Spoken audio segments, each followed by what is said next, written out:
and gone right down and gone, do you know what? You keep going and there's no one underneath this.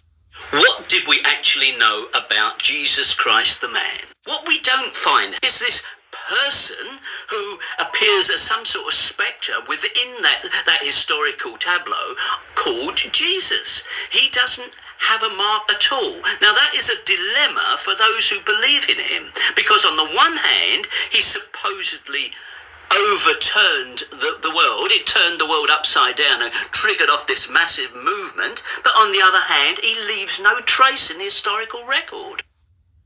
Well, Christian theologians, scholars, and historians tend to rely on less evidence for proofs of their faith than for the comparative religion and mythology that I'm describing.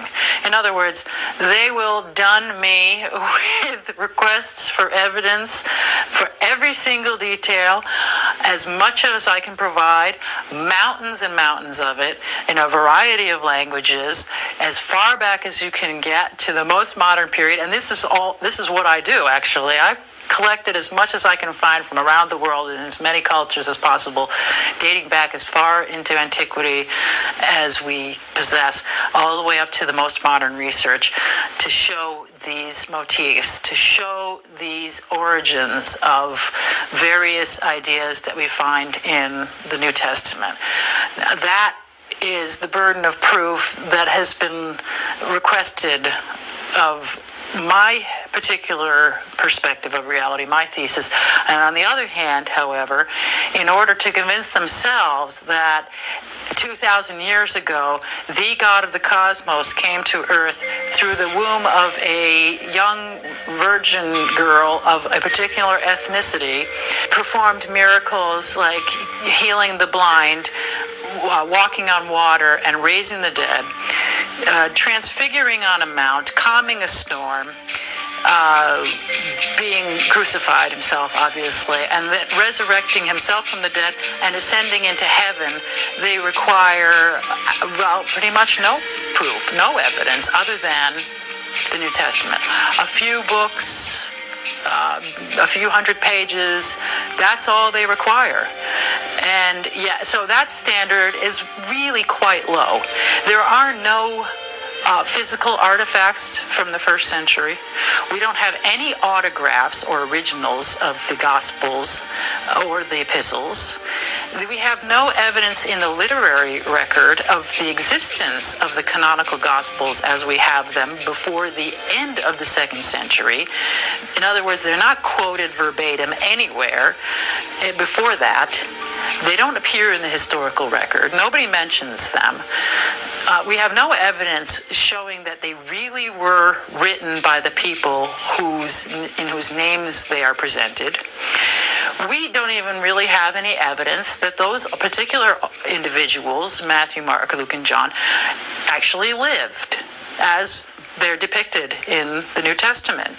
In fact, we barely have evidence that St. Paul lived. There is the stories that are told about him, where he's brought before Caesar, he's rampaging with hundreds of troops, he's in a shipwreck, he escapes from a prison in Rome.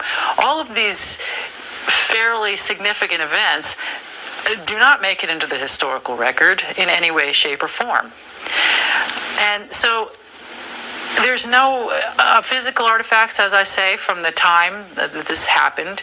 There's no information in any writings of the day, contemporary writings. And so there really is absolutely no evidence for this entire story other than the New Testament. There were dozens of historians who lived in the Mediterranean throughout the supposed life of Jesus, Mary, and Joseph. Aulus, Columella, Justus of Tiberias, Livy, Lucaris, Luctus Florus, Petronius, Phaedrus, Philo Judaeus, Phlegon, Plutarch, Pomponius Mela, Rufus Curtius, Tilon, Quintus Curtius, Seneca, Silas Italicus, Theon of Smyrna, Valerius Flaccus, Valerius Maximus. None of them so much as mentioned Jesus, his family, or his followers.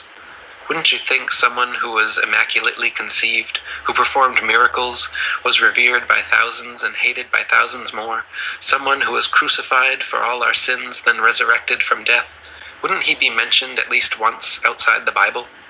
Is there any non-biblical historical evidence of any person living with the name Jesus, the Son of Mary, who traveled about with 12 followers, healing people and the like? There are numerous historians who lived in and around the Mediterranean, either during or soon after the assumed life of Jesus. How many of these historians document this figure? Not one. However, to be fair, that doesn't mean defenders of the historical Jesus haven't claimed the contrary. 4 historians are typically referenced to justify Jesus' existence. Pliny the Younger, Suetonius, and Tacitus are the first 3. Each one of their entries consists of only a few sentences at best, and only refer to Christus or the Christ, which in fact is not a name but a title. It means the Anointed One. The 4th source is Josephus, and this source has been proven to be a forgery for hundreds of years. Sadly, it is still cited as truth. You would think that a guy who rose from the dead and ascended into heaven for all eyes to see and performed the wealth of miracles acclaimed to him would have made it into the historical record. It didn't, because once the evidence is weighed, there are very high odds that the figure known as Jesus did not even exist.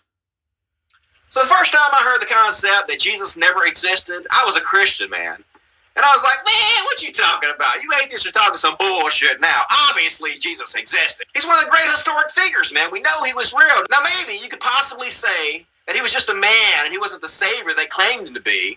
But you definitely can't say that he didn't exist. That's ridiculous. So I went out researching for myself, and I hope you do the same thing, because if you do, you'll find out what I found out.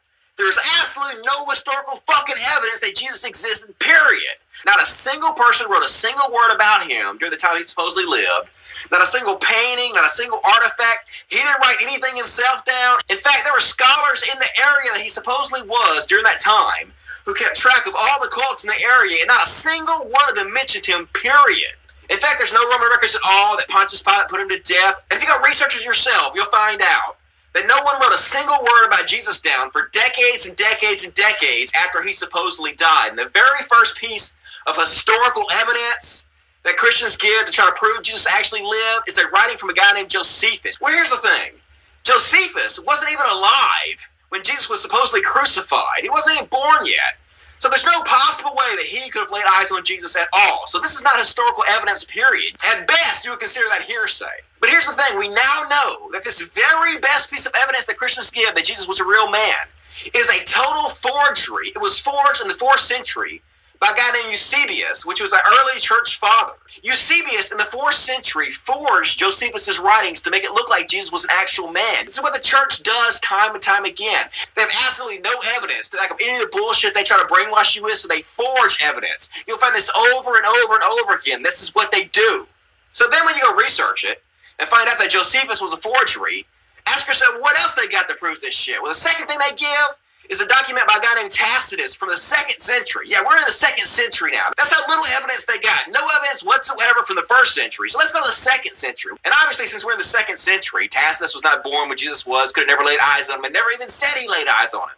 The only thing Tacitus says is there's a cult who call themselves Christians that exist in this time period. And nobody doubts at that time there's a cult of Christians. Just like there were all kinds of crazy-ass cults back in the day. Just because there are cults in the day doesn't mean the figures that the cults are worshiping were actually real. And obviously, there were cults back in the day that believed in Thor and Ra and Zeus and all kinds of other horse shit. Just because they believe in that bullshit does not mean those mythical characters actually existed. So that's it, dude. That's pretty much the entirety of the historical evidence to try to prove Jesus actually existed. It's insulting. It's insulting to anybody who is rational, reasonable, and intellectually honest with themselves. All we have about Jesus, period, are these fictional stories in the Bible written by anonymous authors. We have no clue who wrote the Bible. No clue at all. Go look it up for yourself. Even historians admit. They don't even have the originals. They don't even have copies of the originals. They don't even have copies of the original. As far as Jesus is concerned, they have no historical evidence whatsoever. It should be said, although it's kept from the believing millions, theologians have cast doubts on the official story for more than 100 years. There used to be a huge amount of evidence, historical evidence for Jesus. There was evidence of the cross. There was evidence of the nails that he was held to the cross with. Now, why is it that this sort of evidence is no longer presented as evidence of Jesus? It worked for hundreds of years. Well, of course, we know the answer. It was all fraudulent. It was all manufactured by the church to encourage belief in their fairy story. And also, if we're talking about the non-biblical evidence, supposedly, of Jesus Christ's existence, which to look at the historical record of the day. We look at the historical record of when this supposedly happens. You find nothing. That might be very shocking to people who have been told that Jesus Christ was the most famous person who ever lived. The New Testament itself has some 24 scriptures in which Jesus is touted as being famed wide and far. He's doing miracles that are shocking people. 500, 1 Corinthians, 500 people saw him resurrected. At his death, there were earthquakes, the sun darkens, the saints rise up out of the ground, and they wander through the streets of Jerusalem. And the graves were opened, and many bodies of the saints which slept arose, and came out of the graves after his resurrection, and went into the holy city, and appeared unto many. None of this finds its way into the contemporary record, and you have to wonder why. You can't just say, oh, provide me all kinds of evidence for this and that, but I'm satisfied with none for this. This is not scientific. You must sit and say to yourself, why isn't this in the historical record of the day? There were people writing at the time. It's called one of the best documented periods in history. They were very eloquent writers, and they certainly would have noticed, even if they took no notice of some rabble-rousing guy who was rampaging through the streets and going into the temples and leading great crowds and feeding 5,000 with fishes and loaves and all. You would think someone would mention him. But even if they didn't mention him, you would think someone would notice the other issues that were going on at the time. The temple veil is rent in its midst when Jesus is crucified. That means that there was damage to the temple. Now that should have been recorded somewhere. The Jews were very possessive and very protective of their temple. If somebody had come in there, even earlier in the story, he threatens to throw the temple down. You'd think they'd be writing about this guy. What a knucklehead. He's threatening us and yada yada. He's calling us sons of Satan. He's criticizing. You would think somebody would notice that and be grousing about it. Even, the persecution, the supposed persecution of the Christians by Paul, who was Saul at the time. That doesn't make it into the historical record. And it's not like I say, it was only a 90-mile stretch of territory. It's not like this was off on Mars or something. It's a small area, and by that time, as I say, there was plenty of construction going on there. It's a crossroads going down from the European continent into Egypt. There was a lot of traffic going through there for many centuries. This is not some isolated area. There would be plenty of people passing through who would have heard these stories, who would have been amazed, who would have gone into another part of the country or into Egypt. Or we had Philo Judea of Alexandria. Judea's right living at that time. At that exact time. Here is a Jewish man living in Alexandria, part of the wealthiest family probably on the planet. His books, his writings were significant. They make up a very large book today. They were distributed in his lifetime because of his wealthy family. In that book, those books, he talks about the incarnate word, the Logos. This Logos idea had been developed significantly by the Greeks, the living word of God. Philo describes what the word ends up as in the New Testament to a T. The Logos of the living God is the bond of everything, holding all things together. Philo. And he is before all things, and in him all things hold together. Colossians 1:17. It's like they lifted it and put it into the New Testament. And yet, while he was writing this in his homeland, his word supposedly took incarnation right there at that time. And he had no idea. No mention of it, no concept, no interest.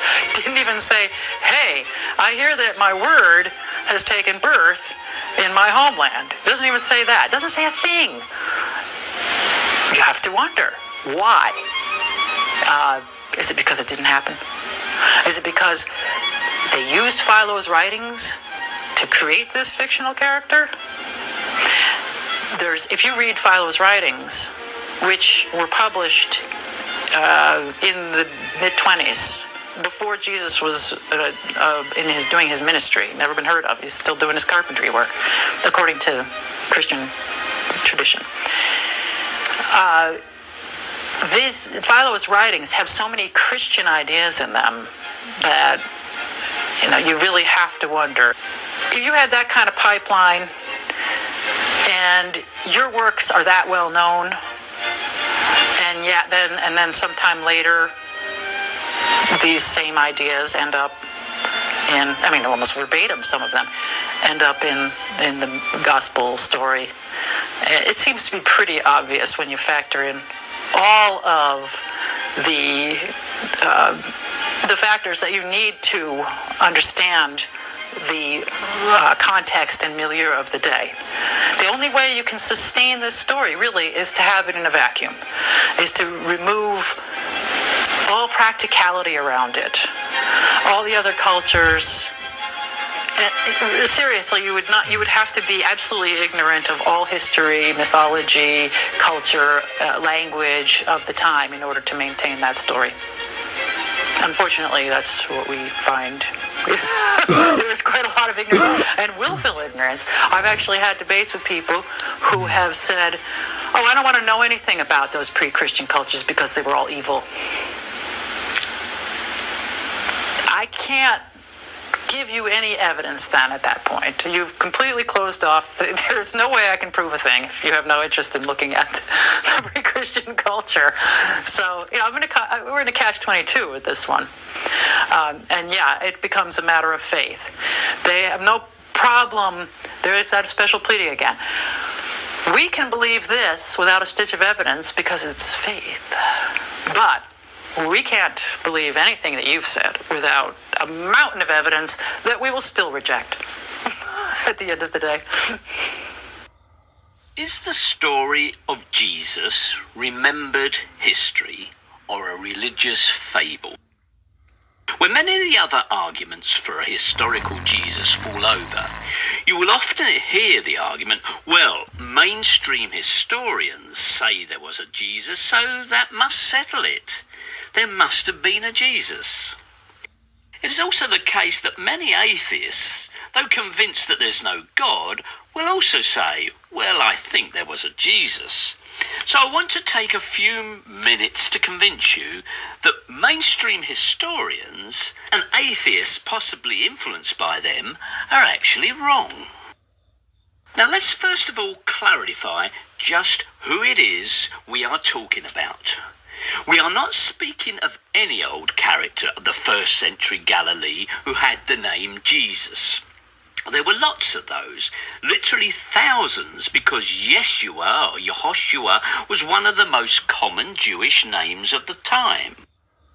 We are speaking of a character who was supposedly the source and inspiration for the fantastical tales that fill the pages of the New Testament. Yes, I am allowing for the fact that embellishment and exaggeration could have been applied to an original, simple and genuine tale. That the man behind the legend may have been a rather ordinary character. But of course, it could not have been too ordinary, or he would not have stood out from the thousands of others who shared his name. Let me introduce you to one such figure, one favoured by mainstream historians such as Bar Ehrman and others. For them, the real Jesus was a prophet in the style of earlier Jewish prophets, who had a following for his particular brand of end-time doom and gloom. Because he was unexpectedly executed, his despairing followers reinvented him as a risen Messiah or Christ. All else in the New Testament is embellishment and invention. So here we have a rationalized, acceptable Jesus who doesn't suspend the laws of the universe. But he is only one of hundreds of rationalized Jesuses. You may have a favourite of your own, a radical rabbi, a Jewish nationalist, a healer, a teacher. You name it.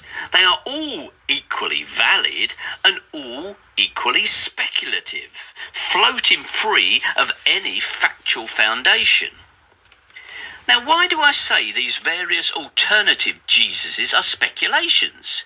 Because not one of them is based on hard, verifiable evidence from non-biblical sources. Any one of them is possibly true, but is any one of them even probably true? Each is derived from a selective reading of the gospel stories. Each is built up from certain passages, discounting all the rest as pious fabrication. That's why the so-called mainstream historians cut the ground from beneath each other. What is the pious fabrication to one is the residual element of a genuine historical episode to another. Now, Christianity makes a claim that a truly fabulous character started the movement with his teachings and miracles, climaxing in his resurrection appearances after death. But can rational minds really claim that some minor character below the visible event horizon of history was either necessary or useful to a story that is acknowledged to be, in all salient aspects, fabricated from religious literature? The simplest, parsimonious explanation is that no human Jesus ever existed. Now, although historians like Bar Ehrman think that it required the memory of a dead holy man to get the first Christians dreaming up a resurrected Messiah, in truth, merely the idea of a dead holy man works just as well.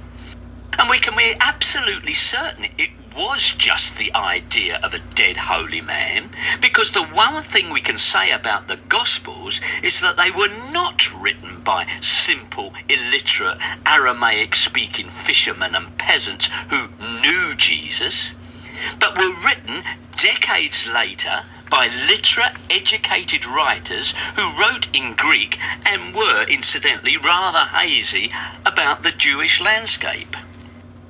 We are not dealing with eyewitnesses. The gospel writers had either to be told the story or had to read their inspiration elsewhere.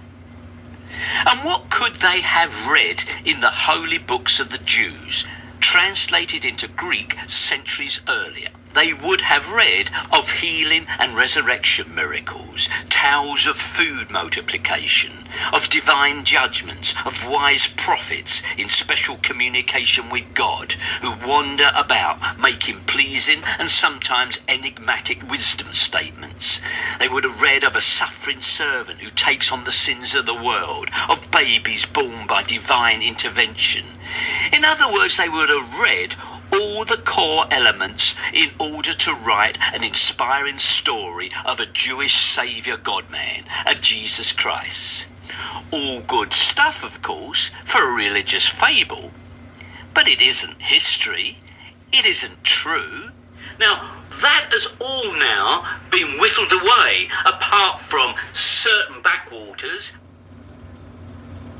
The Gospels are not analogous to history, they are analogous to historical fiction. In other words, a drama has been inserted into an historical setting. The emphasis is totally different. It's an unreal drama. If you think about the Gospels, they are almost primarily concerned with the last week of Jesus' life, the Passion. That takes up most of the material. It is simply a drama inserted into a more or less realistic historical background. Tony Bushby says that church experts admit to no evidence of the existence of the Gospels for at least a century after the time it is said Jesus Christ was born in a manger. The most ancient literature fails to show any trace of the acquaintance with, nor the use of, the Gospels we know today. It is not possible to find in any writings compiled between the beginning of the 1st century and the middle of the 2nd century any reference to Jesus Christ or the Gospels. Now, Timothy Freak and Peter Gandy, they write, the traditional history of Christianity is hopelessly inadequate to the facts. From our research into ancient spirituality, it has become obvious that we must fundamentally revise our understanding of Christian origins in the most shocking of ways.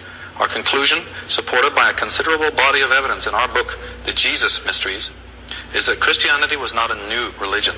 It was a continuation of paganism by another name. The gospel story of Jesus is not the biography of a historical Messiah. It is a Jewish reworking of ancient pagan myths of the dying and resurrecting god-man Osiris Dionysus, which had been popular for centuries throughout the ancient Mediterranean. What we have here is a myth which has been literalized. Once you see that, then the whole history starts to fall into a new pattern. People think, why would anyone write a myth? But it's the language of the ancient world. So it's like asking, why do people write science fiction stories? Why did someone make The Matrix? Well, because it's a powerful story which transforms you when you come into contact with it.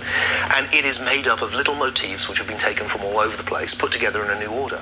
Well, that's what myth is in the ancient world. That's what the Jesus story is. Once literalist Christianity had been adopted by the Roman Empire, it was forced almost by its own logic to turn on the ancient mysteries. Because once you've got this idea that one man has come and is literally the Son of God, and you must literally believe in that history to be saved, well, you're almost duty-bound to enforce it. And the tolerance, spiritual tolerance, which marked out the ancient world, ended. And the pagan mysteries were eradicated, and the other forms of Christianity, Gnostic Christianity, were also eradicated and their books burnt. And in some ways the intellectual head was cut off the Western world. It collapsed, really, and the heart was torn out too. When literalist Christianity turned on the ancient traditions, what we're witnessing really is the collapse of the Western world and the entry into what we appropriately call the Dark Ages. Every culture in the ancient Mediterranean seems to have taken this perennial myth, which probably originated in Egypt, or could be so old it's Neolithic, and has made it its own, had its own version. And what we see happening is that the story of Joshua or Jesus becomes merged with this pagan story of a pagan dying and resurrecting God-man. So we know, for instance, in Alexandria, which is the New York of the ancient world, it's full of 25% of the population is Jewish. They're speaking Greek. Greek is the universal language, and we know that they're putting together Jewish mythology with pagan mythology, because we have lots of these texts which are called intertestamental texts, because they fall between the Old and the New Testament, which are clearly mythological texts which show a pagan Jewish crossover. If you free yourself from your preconditioning and you pick up the gospel story, you can clearly see that this is another one.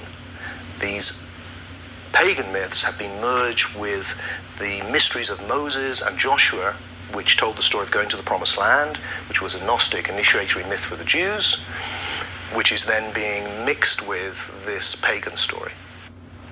Burton L. Mack, in Who Wrote the New Testament, says the writings in the New Testament were not written by eyewitnesses of an overpowering divine presence in the midst of human history. The Christian Bible turns out to be a masterpiece of invention. To be quite frank about it, the Bible is a product of very energetic and successful myth-making on the part of those early Christians. And T.W. Doan, in his book, says the canon of the New Testament is nothing more or less than a copy of the mythological histories of the Hindu savior Krishna, the Buddhist savior Buddha, with a mixture of mythology borrowed from the Persians and other nations. In a book called Revelations of the Antichrist, we read, "Those initiated into these sacred mysteries knew the gospel stories were false, but considered it necessary to keep up the imposition for the purposes of propagandism. But while this transition of faith was going on, some of the more conscientious teachers began to tell the people that the Jesus Christ they were worshipping was not a historical personage. This was regarded by the conservative priests as a dangerous disclosure, and so John denounces the innovators as liars and antichrists, knowing that he himself and his fellow priests were the pious liars, and that the antichrists were telling the truth. Error prevailed, and the mythical Christ became the historical Jesus." From Sunday sermons to our most recent Hollywood spectacles, the scenes are as familiar as nearly 2,000 years of repetition can make them. But very few in our modern world are aware that there is no historical proof that Jesus ever existed. Is the Bible really infallible, as Christians claim? The lack of evidence for Jesus begins with the many historical mistakes contained in the New Testament.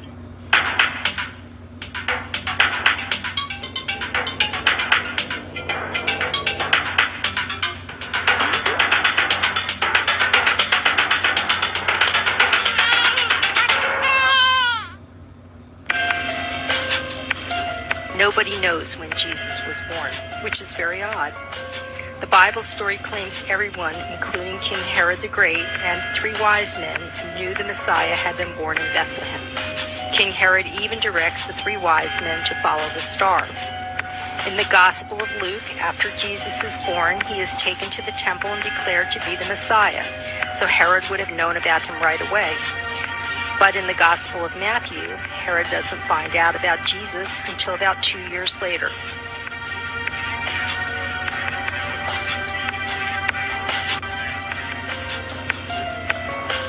The Gospel of Matthew states Jesus was born before King Herod's death, which occurred in 4 BC. Matthew also says that the family fled to Egypt to escape the Herod kings. But the Gospel of Luke states that Jesus was born during a census dated by historians to 6 AD, 10 years after Herod's death. Luke does not mention an escape to Egypt and says the family stayed in Nazareth the whole time.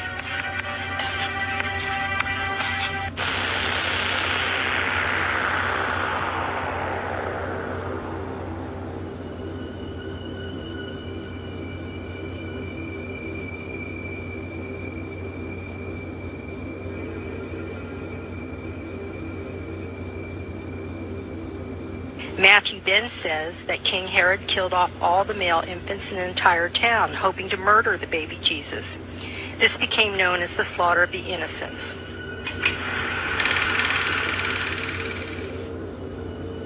In his book, Antiquities of the Jews, the 1st century Jewish Roman historian Josephus lists all the crimes of King Herod.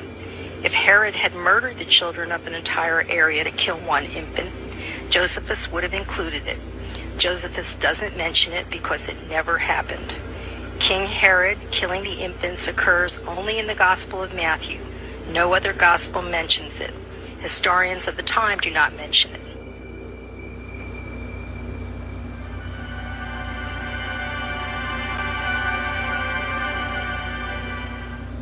In the book, The Bible on Earth, published in 2001, the director of Tel Aviv University's excavations in Israel shows how archaeological evidence disproves the existence of Abraham and other Hebrew patriarchs. Abraham and Moses never existed. Jerusalem was only a small village in the time of King David and King Solomon. The existences of David and Solomon are also questioned. Jews and Christians call themselves the children of Abraham. When the Prophet Muhammad created Islam, he declared that Arabs are also the children of Abraham. The last victory of monotheism in the Middle East occurred in 610 AD, when Muhammad combined the pagan god Allah with the Judeo-Christian god Jehovah. Muhammad was an Old Testament prophet from Medina, which at the time was a Jewish settlement and had been for centuries. Muhammad used the story of Abraham's maid to claim Arabs were also the children of Abraham. But even Israeli archaeologists now agree that the story of Abraham is just a story. This means that the original Hebrew religion was created by men, not handed down by God to any chosen people. Jesus, even if he did exist, could not be the only begotten son of this manufactured God. The conflicts among Jews, Christians, and Islamists continue to this day, but it is undeniable that all three religions rose from the same monotheistic source. Luke and Matthew say Jesus was born in Bethlehem, but John says Jesus was born in Galilee, and the Jews rejected Jesus because he was not from Bethlehem, from where the Messiah had to come. There are many historical inaccuracies in the Bible, both Old and New Testaments. The Bible says the high priests Caiaphas and Annas judged Jesus, but in reality Annas was removed from the office of high priest in 15 AD. Caiaphas became high priest in 18 AD. Annas and Caiaphas never were joint priests. There never were two joint high priests. The Gospels portray rebellious acts of Jesus, such as evicting the money changers from the temple, but Josephus does not mention them. The Roman historian Tacitus states there was no disturbance in Palestine during the period when Jesus is supposed to have lived.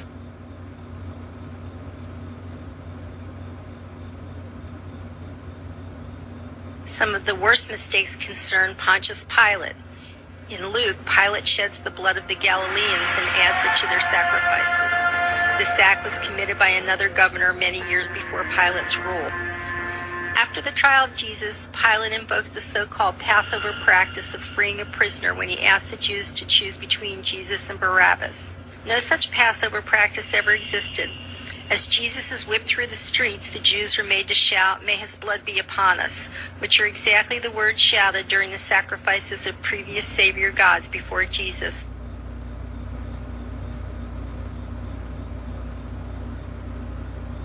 If the historical Jesus spoke alone in the Garden of Gethsemane, who was there to record his words? No one. The speech is meant for an audience, not the ears of God. It is physically impossible for all the events of the Passion to have occurred in the time allotted. Luke even throws in an extra visit to the king. The Jewish tribunal would not sit during the night of Passover feast, and the Jewish Sabbath is repeatedly violated. Crucifying Jesus at Passover would have broken at least 7 of their religious laws. Historically, the Roman period was one of the best documented ever, but Jesus is not mentioned in history, outside of known forgeries and poorly researched fictions. The evidence instead is that the Catholic Church later went back and destroyed as much of the history of the early Christian period as it possibly could, including over 100 volumes of the Roman historian Livy. These are the actions of someone with something to hide. The beginnings of Christian history were almost nothing like the picture propagated by the priesthood. Christianity actually began as an amalgamation of many ancient beliefs and originally branched off from Gnosticism. Gnosticism was and is a school of religious existentialism that seeks intuitive understanding of God through attaining gnosis, or divine knowledge of the divine within. Jim Marrs wrote, "The Gnostics claimed to have an intuitive understanding of the mysteries of God and earth. It was an understanding that resulted from rigorous training, initiation, and intuitive experiences, not simply intellectual study. The Church found Gnostics particularly dangerous, for they disdained the need for a hierarchy of priestly officials to interpret the Word of God. Far from dangerous heretics, these passive Christians claimed to be the keepers of secret knowledge, as indicated by the Gnostic papyrus books discovered at Nag Hammadi in 1945. It was this discovery which first afforded any view of Gnosticism other than the damning rhetoric of the Church. Gnostics seek to know the secrets of God, looking for answers within the sacred texts of whatever religion they accept. They seek the understanding of existence through interpretation of what they perceive as deeper meaning within the symbology of religious literature. Gnosticism flourished until declared a heresy by a council of bishops of the Roman Church in 325 AD. Gnosticism was an integral part of the ancient mysteries, since both involved the belief that only personal inner enlightenment could bring understanding. Constantine publicly outlawed Gnosticism in 325 AD, and since then the Brotherhood has privately kept its secrets only for the initiated few. In Freemasonry, Gnosticism is another G after God and geometry, represented by their symbolic G within the compass and square.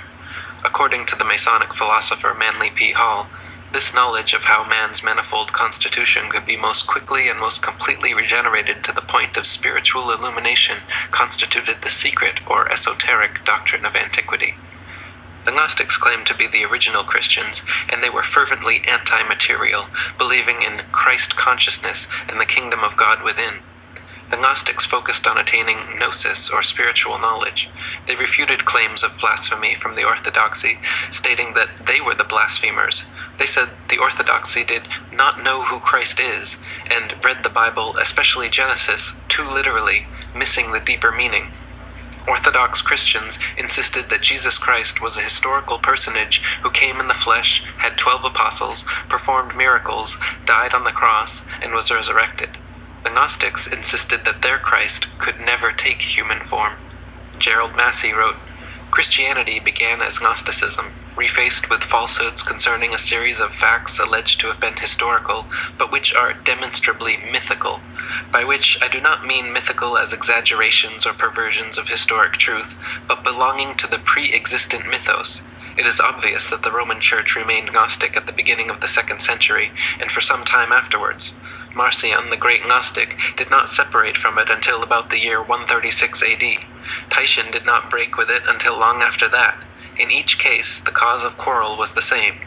They left the church that was setting up the fraud of historic Christianity."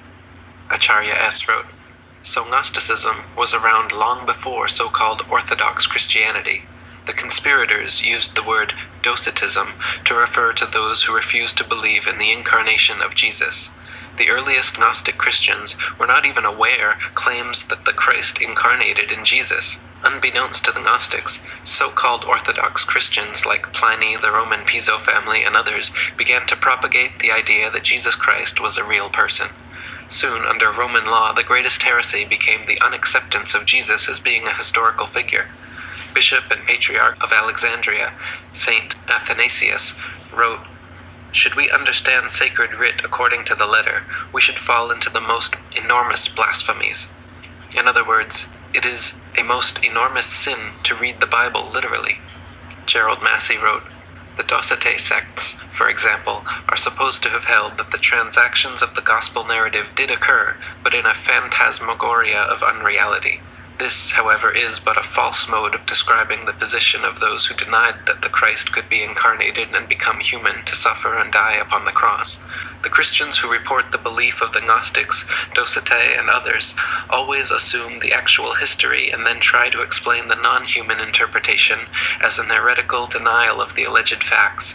But the Docetic interpretation was prehistorical. The Brotherhood created the term Docetism to pigeonhole Gnostics and pagan practitioners inside the kingdom. The Old Testament stories had long existed all over the ancient world, but were understood to be metaphorical. For instance, the Bible's first man was Adam, while in Egypt, Atum was the first man. In Babylon, he was Adamu. In India, he was Adima, and he was always warned against eating the fruit of immortality from the tree of life. Like the Bible's Eve, in Tahiti the first woman, Evie, was made from the first man's bones. Like the Bible's Cain and Abel, the Tonga creation story says the son of the first man killed his brother. Acharya S. wrote, "The Hindu version of the first couple was Adima and Hiva, hundreds if not thousands of years before the Hebraic version, as has been firmly pointed out by Hindus to Christian missionaries for centuries. In the Hindu Somadeva Bhatta, Saktideva was swallowed by a huge fish and eventually came out unhurt. In the Grecian myth, Hercules is said to have been swallowed by a whale and laid for 3 days in his entrails before emerging. Do these remind you of Jonah and the whale? Did you know Sumerian tablets speak of Eden as the abode of the righteous ones, just as the Bible's Garden of Eden? King Sargon of Sumeria was said to have been set adrift in a basket down a river by his mother 4,500 years ago. This is the same story the Bible tells about Moses, but unbeknownst to most Christians, the same goes for Myzes in Syria, Minos in Crete, Manau in India, and many more." Acharya S. wrote, "Myzes is found in Syria, where he was pulled out of a basket floating in a river.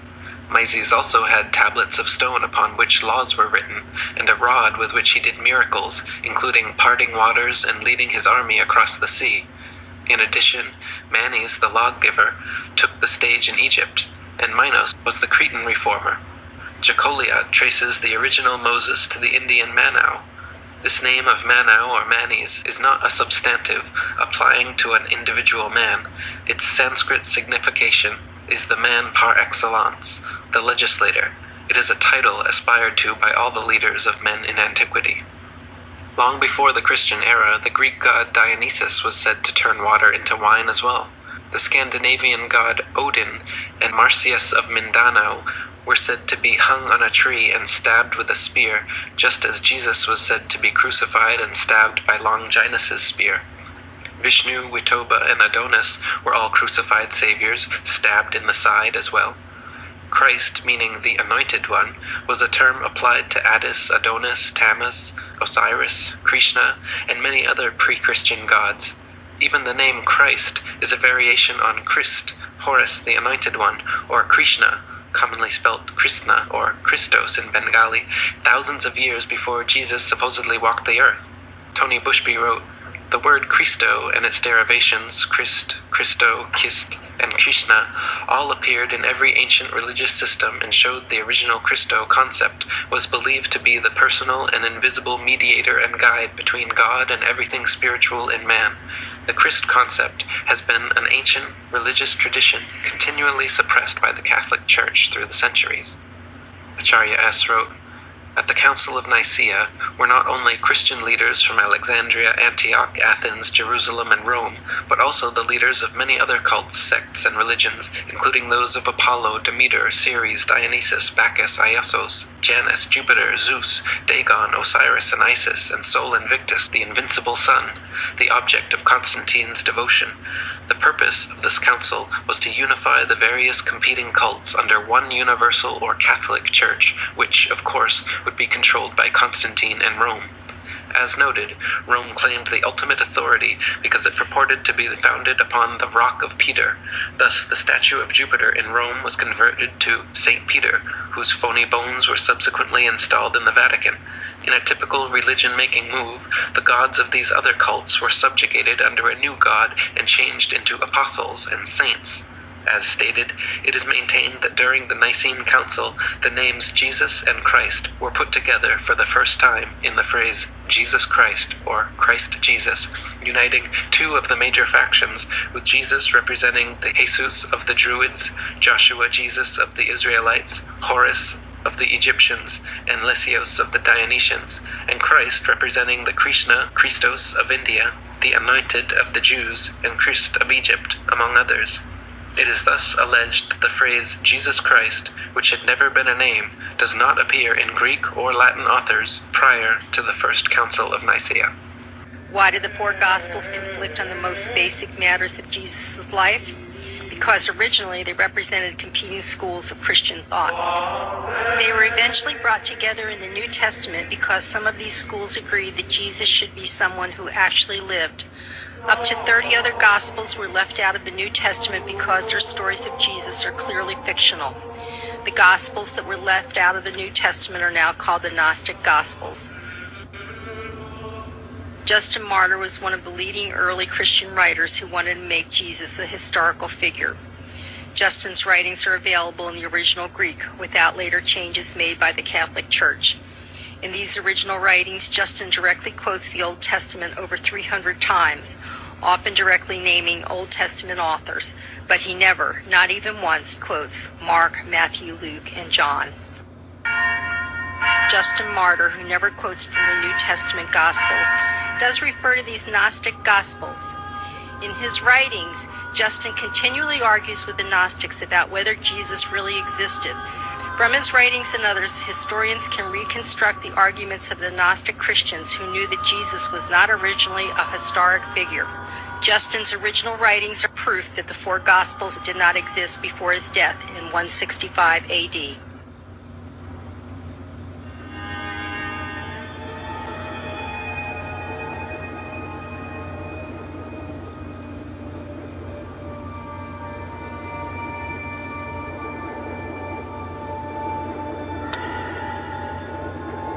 Only the most ignorant of Christians today still believes that the Gospels were written by the apostles.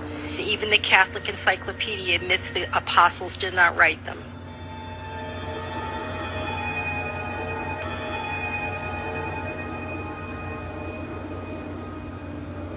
Historians document and Christian scholars admit that the apostles did not write the New Testament. And if Jesus did not exist, the apostles did not exist. The historical proofs most often given for the existence of Jesus are that he is mentioned by Josephus, and that since there are Christians, there must have been a Jesus. But hundreds of religions have worshipped someone who did not really exist. Josephus wrote extensively about other radical Jewish sects, such as the Essenes. Wouldn't Josephus have written extensively about Jesus? As late as 94 AD, Josephus had nothing to say except one short paragraph that even Catholic bishops have called a rank and stupid forgery. In the forgery, Josephus is made to say Jesus was Christ, but Josephus was never a Christian. Only a Christian would make that statement. In other writings, Josephus says the Emperor Vespasian is the Messiah. Josephus lived in Rome during the time of St. Paul. The convert St. Paul was supposedly the leading Christian figure in Rome, and so dangerous that he was publicly executed under the Emperor Nero. But Josephus doesn't mention Paul either, nor is Paul mentioned by other historians of the day. The epistles of Paul are some of the earliest Christian writings. But first we have to deal with more forgeries, this time of Paul. The general consensus among modern scholars is that just 7 of Paul's epistles are genuine.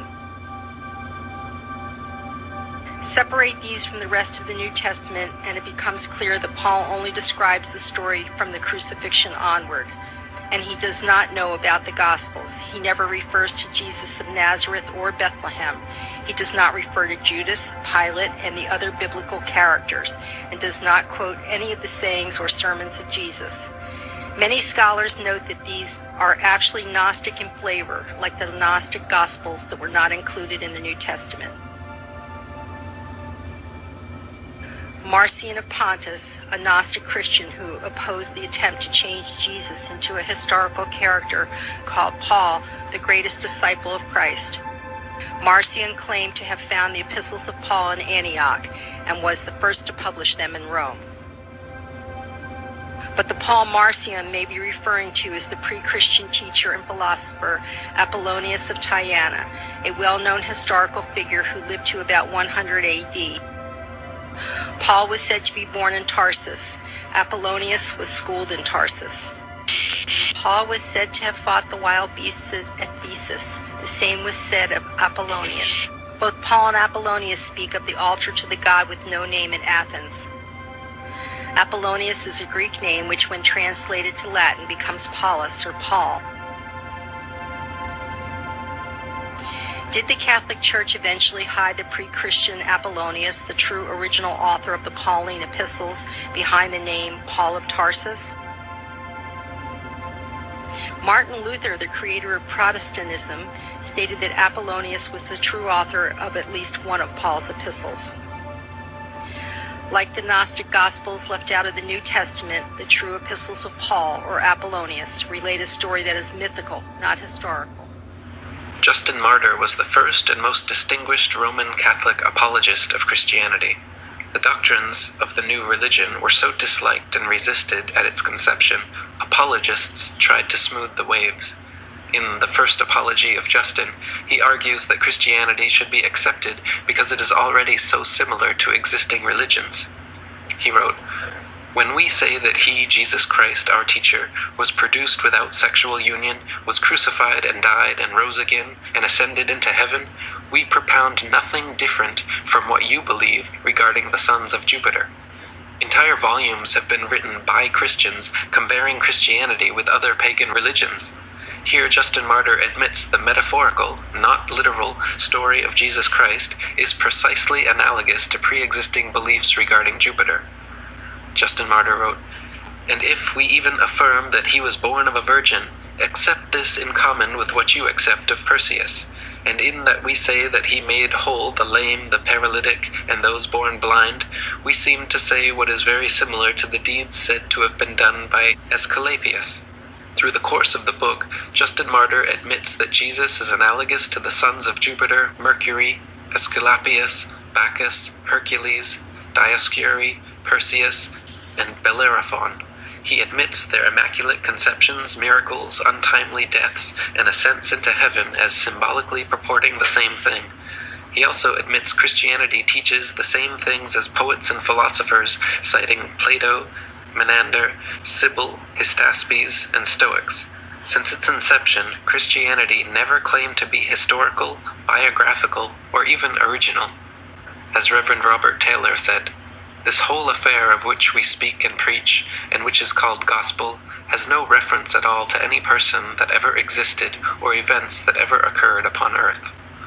Characters are often interchangeable within the Bible itself.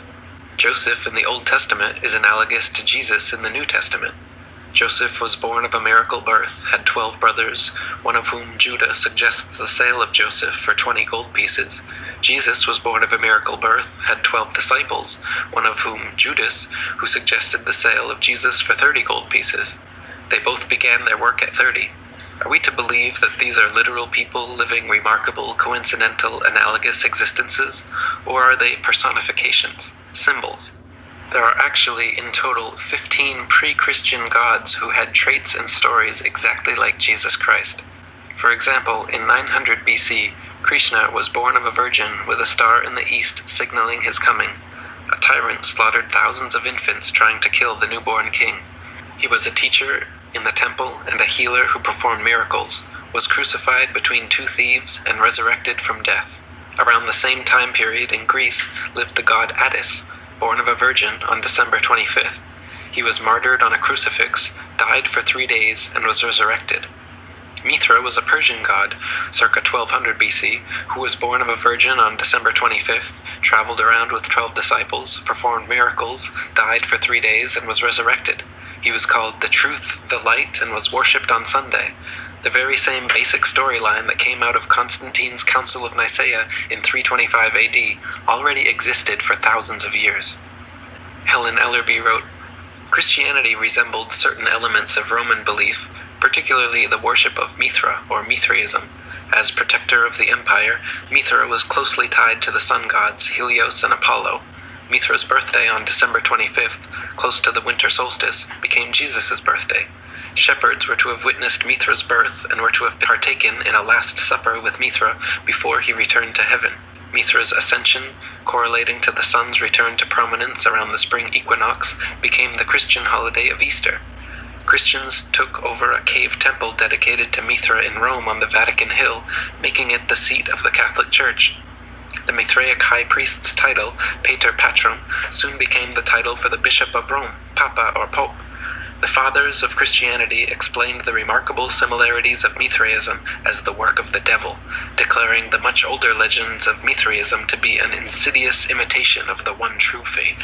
All the following pre-Christian deities shared the myth of a virgin birth on December 25th, crucifixion and resurrection. Krishna of Hindustan, Buddha Sakya of India, Salavahana of Bermuda, Zulus and Osiris of Egypt, Odin of the Scandinavians, Crite of Chaldea, Zoroaster and Mithra of Persia, Baal and Tot of Phoenicia, Indra of Tibet, Bali of Afghanistan, Jao of Nepal, Witoba of the Bilingonese, Tammuz of Syria, Attis of Phrygia, Salmosis of Thrace, Zor of the Bonzes, Adad of Assyria, Devatat and Somanokadam of Siam, Alcides of Thebes, Mikado of the Sintus, Bedru of Japan, Jesus, Eros, and Bramilla of the Druids, Thor of the Gauls, Cadmus of Greece, Hil and Feda of the Mandaites, Gentot and Quetzalcoatl of Mexico, Universal Monarch of the Sibyls, Ishi of the island of Formosa,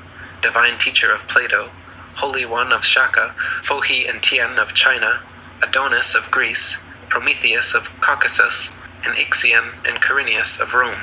As Jordan Maxwell said, "Were you aware that there were 15 major religions that had the same identical teachings as Christianity? Most people aren't. and I'm very suspect of a 16th religion which is copied off of 15 previous religions, and I am told that this one is the truth. The Persian and Roman sun god Mithra in the Mithraic Chronos, or personification of infinite time, is in the center of the zodiac. He is surrounded by his 12 helpers, or the 12 helpers of the sun. You will often find a goddess, a sun, or some sort of divine entity inside the zodiac when depicted in art. There are even old paintings and murals of Christ sitting on a throne surrounded by his 12 helpers. Sometimes these are depicted as 12 angels, and other times the 12 disciples. We've even found some that are depicted as the 12 signs of the zodiac.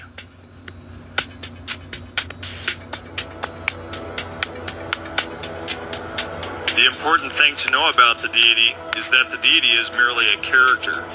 It is the character's characteristics and the physical posture that are important. The name of the character can be interchanged and applied to different cultures and ages, but the numerous characteristics have remained the same in various deities, including Christ, Krishna, Horus, Mithra, Buddha, Quetzalcoatl, and many others. This is the sun. As far back as 10,000 BC, history is abundant with carvings and writings reflecting people's respect and adoration for this object. And it is simple to understand why, as every morning the sun would rise, bringing vision, warmth, and security, saving man from the cold, blind, predator-filled darkness of night. Without it, the cultures understood the crops would not grow and life on the planet would not survive. These realities made the sun the most adored object of all time. Likewise, they were also very aware of the stars. The tracking of the stars allowed them to recognize and anticipate events which occurred over long periods of time, such as eclipses and full moons. They in turn cataloged celestial groups into what we know today as constellations. This is the cross of the zodiac, one of the oldest conceptual images in human history. It reflects the sun as it figuratively passes through the 12 major constellations over the course of a year. It also reflects the 12 months of the year, the 4 seasons, and the solstices and equinoxes. The term zodiac relates to the fact that constellations were anthropomorphized, or personified, as figures or animals.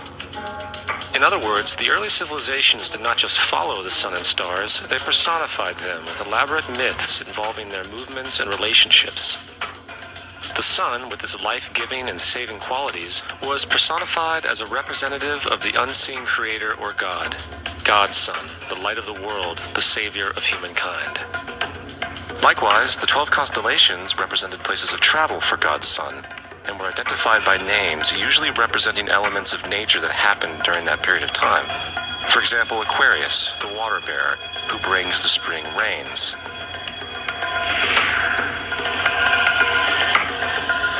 This is Horus. He is the sun god of Egypt of around 3000 BC.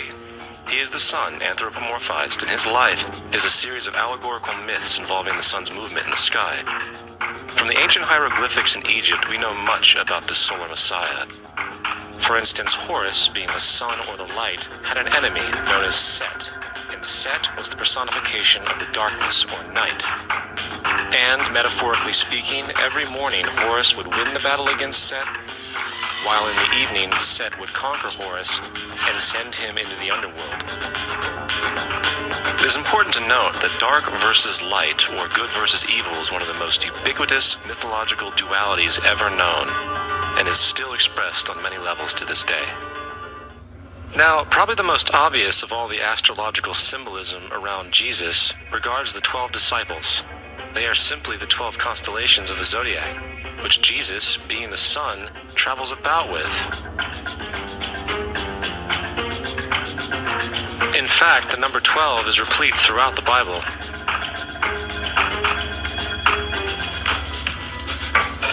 Coming back to the cross of the zodiac, the figurative life of the sun, this was not just an artistic expression or tool to track the sun's movement. It was also a pagan spiritual symbol, the shorthand of which looked like this. This is not a symbol of Christianity. It is a pagan adaptation of the cross of the zodiac.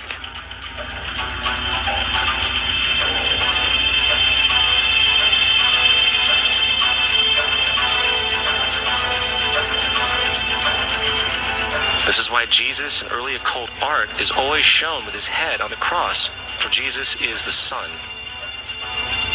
of God, the light of the world, the risen Savior who will come again, as it does every morning, the glory of God who defends against the works of darkness as he is born again every morning and can be seen coming in the clouds up in heaven with his crown of thorns or sun rays. Ancient astronomer priests noted that the sun descends southward until after midnight on December 21st, when it stops moving south for 3 days and then starts moving north. During this period, the sun dies, and it is hung or crucified in the sky. This 3-day period is called the winter solstice. At the end of the winter solstice, on December 25th, when the sun begins moving north, the sun is resurrected or reborn as the new sun for the coming year. Ancient peoples in colder climates rejoiced and created celebrations for December 25th, the day the sun turns north, because it meant that spring was coming.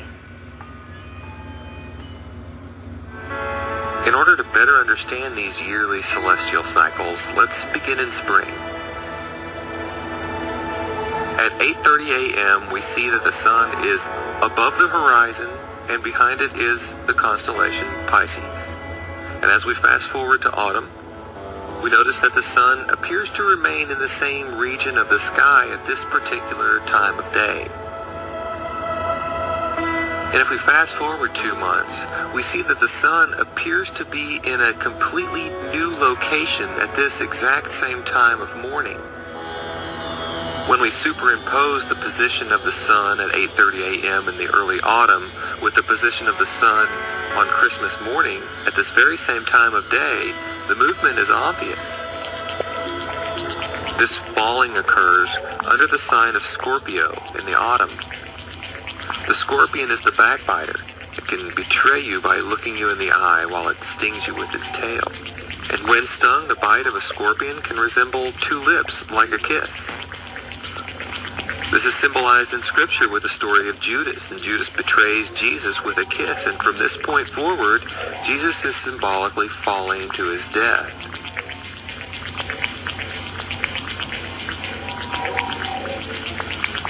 And in nature, from this point forward, from our earthly perspective, the sun appears to be rising on the horizon, closer and closer to the south each day.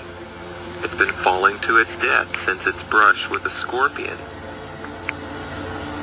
And every day, it's been moving further and further to the south, and the days are getting shorter and shorter. The nights are getting longer and longer, and it's getting colder and colder.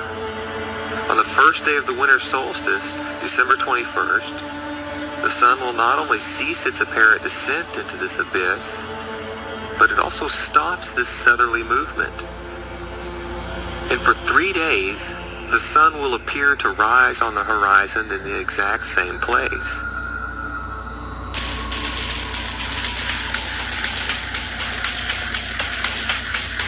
No longer does it appear to fall, because fall has ended.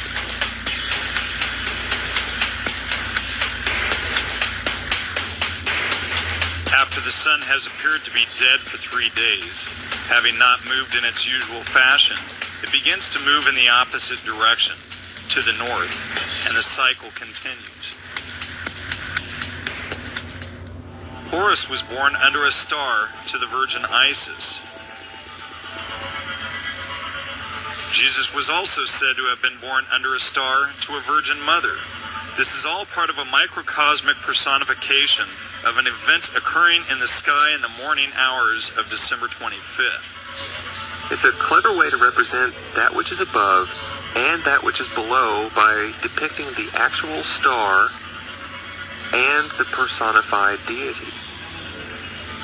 The ancients created entire cultures and mythologies around these ideas, known as astrotheology. And because the heavens reflect the will of the great architect, man has been in constant attempt to reproduce on earth what is seen in the heavens. In the typical Christian version of this story, 3 wise men follow this star to the birth of the newborn Savior. And what is this star, and who are these wise men or 3 kings following it? And does this star somehow lead these 3 kings to the birth of a sun god? The answers to these questions are literally written in the stars.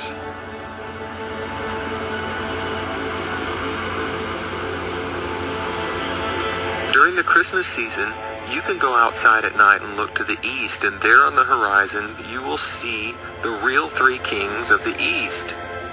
And they'll be following the brightest star in the sky. And these stars mark the location where the sun will rise on Christmas Day. This was even more obvious 2,000 years ago when these legends began, but they can still easily be seen today. These stars will not be in this location at other times of the year.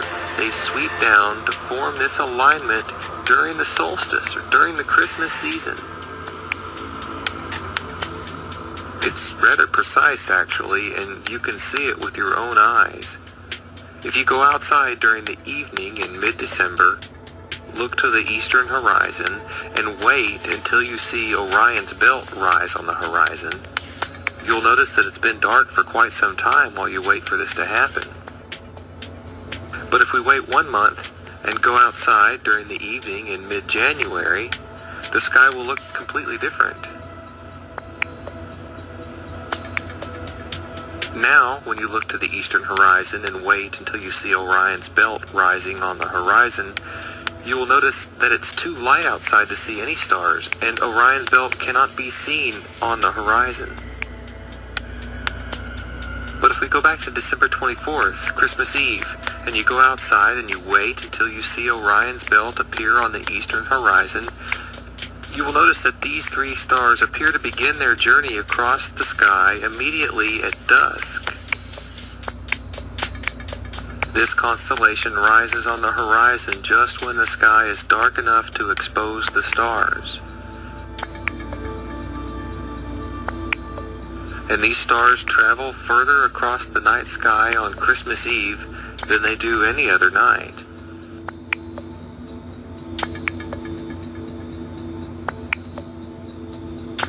On this midnight, also on the eastern horizon, you will see Virgo, the Virgin, peeking her head above the horizon.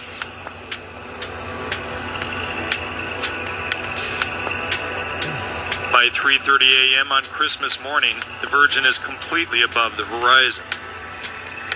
She then takes her position. She prepares to symbolically give birth to the sun after stepping on the head of serpent, the celestial serpent, with her foot. The morning sun will rise just below Virgo on this particular morning, as though she were giving birth to it, the mythological birth of the sun god, born of a virgin. The star in the east is Sirius, the brightest star in the night sky, which, on December 24th, aligns with the 3 brightest stars in Orion's belt. These 3 bright stars in Orion's belt are called today what they were called in ancient times, the 3 kings. And the 3 kings and the brightest star, Sirius, all point to the place of the sunrise on December 25th. This is why the 3 kings follow the star in the east, in order to locate the sunrise, the birth of the sun.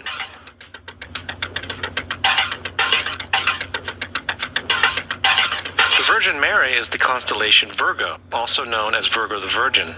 Virgo in Latin means virgin. Virgo is also referred to as the house of bread, and the representation of Virgo is a virgin holding a sheaf of wheat. This house of bread and its symbol of wheat represents August and September, the time of harvest. In turn, Bethlehem, in fact, literally translates to house of bread. Bethlehem is thus a reference to the constellation Virgo, a place in the sky, not on Earth.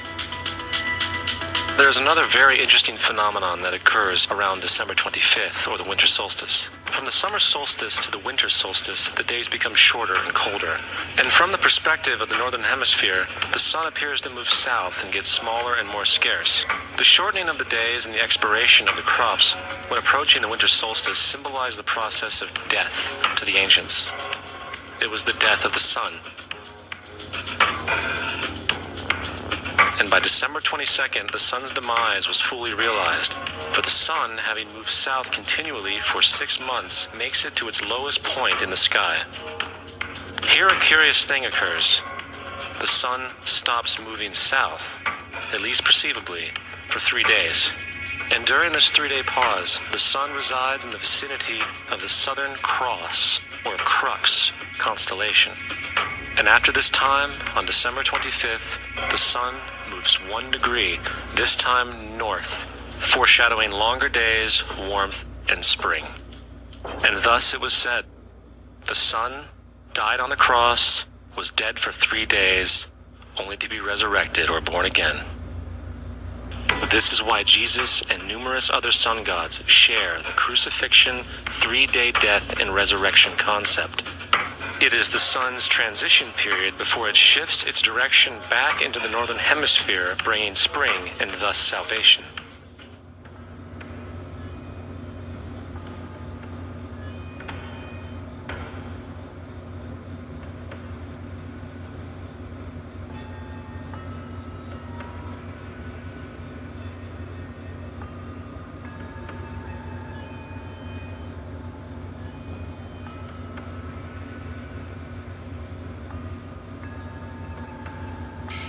During the daytime, the sun is highest at 12 noon. Jesus began his Father's work at the age of 12. The sun enters each constellation at 30 degrees. Jesus is baptized at the age of 30. The sun's disciples are the 12 constellations. Jesus had 12 apostles. The sun changes water into wine by both creating rain and ripening the grape. The sun walks on water. The sun wears a halo.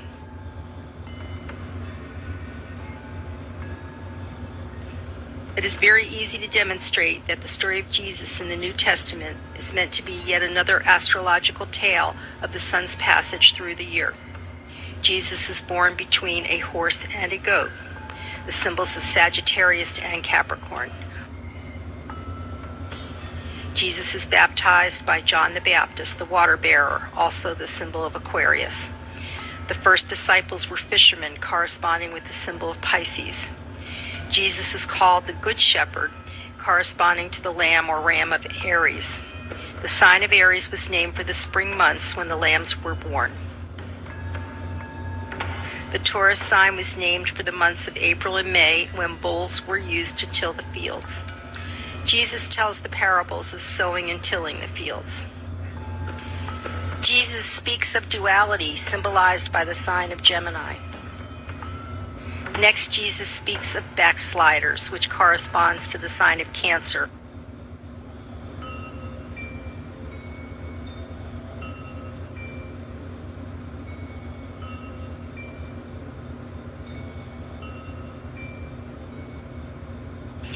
Jesus is then called the lion, which corresponds to the sign of Leo. In Egypt, the sign of Leo was named for the hot months when the lions came in from the desert. Jesus is called the true vine, corresponding to the grape harvest that occurred during the months of Virgo and Libra. Jesus is betrayed by Judas, the backbiting scorpion, or the sign of Scorpio in the fall months, during which the sun's strength begins to weaken. On the cross, Jesus is physically wounded in the side by the centurion's spear. The earlier astronomical version was the arrow of Sagittarius, the centaur, piercing the dying sun in December. Jesus is crucified and dies between two thieves, or between the winter signs of Sagittarius and Capricorn. This corresponds to the sun dying at the winter solstice. Like the new sun that emerges from the solstice, Jesus is resurrected 3 days later.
Religion began with worship of the earth, then the sky with its stars and planetary bodies.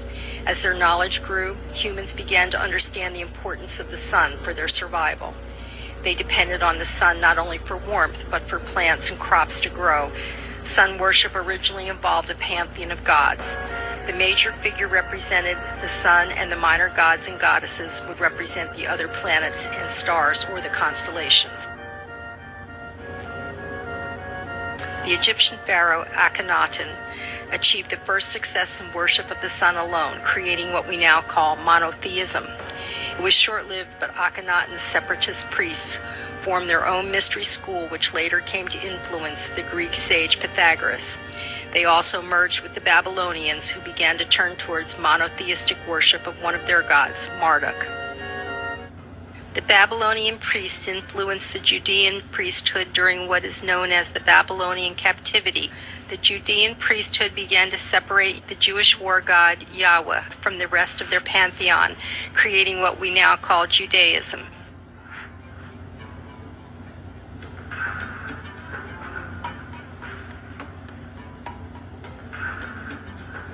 The Judaists based many of their myths on older stories from other countries like Sumer.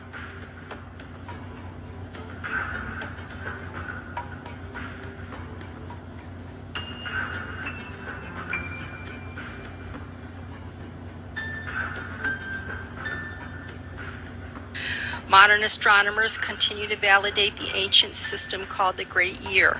Approximately every 2,000 years at the spring equinox, the sun begins to rise in a new constellation. The 12 constellations became the signs of the zodiac. For most of human history, astrology was considered a sacred science. When the sun rose in a new constellation every 2,000 years, ancient astronomers and priests declared the earth to be passing into a new age.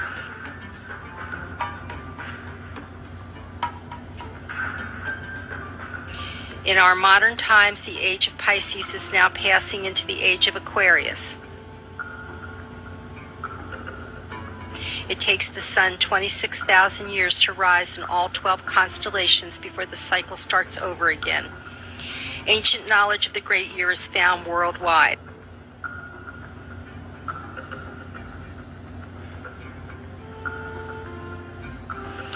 The sun-worshipping kings and priests began marking the passing of the ages by introducing sun gods for each new age.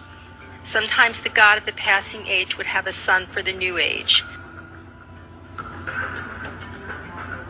The creation of monotheistic Judaism, Christianity, and Islam straddles the period when the age of Aries was passing into the age of Pisces.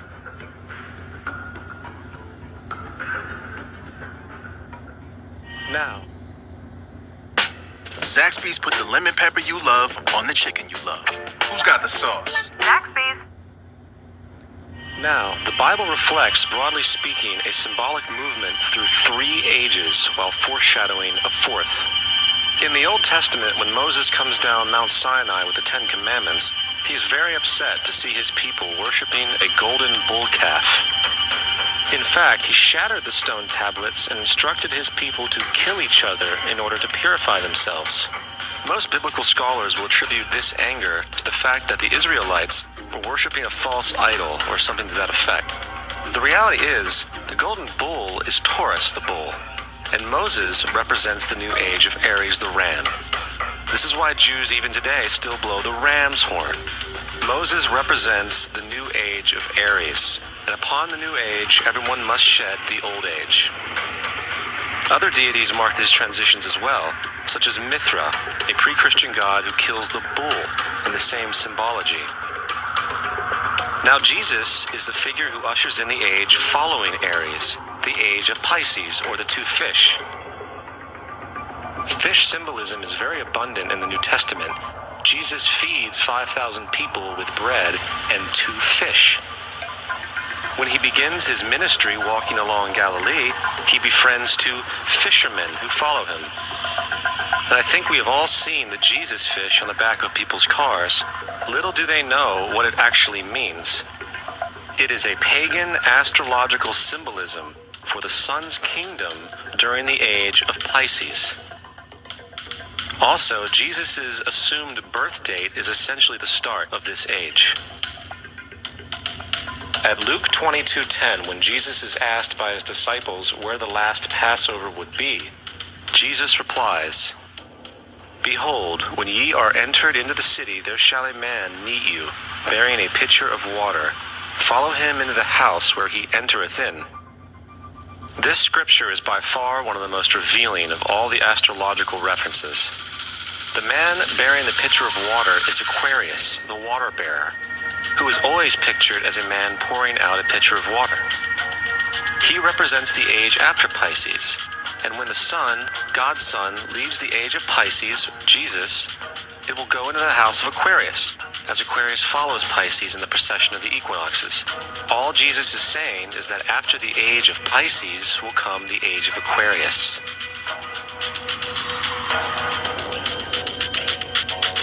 Now, we have all heard about the end times and the end of the world. The cartoonish depictions in the book of Revelation aside, a main source of this idea comes from Matthew 28:20, where Jesus says, "I will be with you even to the end of the world." However, in the King James Version, world is a mistranslation, among many mistranslations. The actual word being used is eon, which means age. I will be with you even to the end of the age, which is true, as Jesus' solar Piscean personification will end when the sun enters the age of Aquarius. The entire concept of end times and the end of the world is a misinterpreted astrological allegory. Let's tell that to the approximately 100 million people in America who believe the end of the world is coming. Bulls were also sacred in the patriarchal Egypt, and in ancient Persia and Rome, in many statues and paintings you will see Mithra stabbing the bull, taking humankind out of the age of the bull, or rather, out of the age of Taurus. The stories of the Bible tell us that Moses came down from the mountain with the tablets of the new law on 2 separate occasions. The first time he came down the mountain with the law, he noticed that his people had fashioned a golden calf and were worshiping it. Moses gets angry with this and throws the tablets against the rocks, literally breaking the law. Sometimes you will find artwork of the 10 Commandments showing the bull in the background with the sun disk between his horns, similar to Apis of Egypt. When Moses and the Jews are blowing the shofar to the heavens in praise, they are using a ram's horn. They are worshiping their Lord by the use of the ram.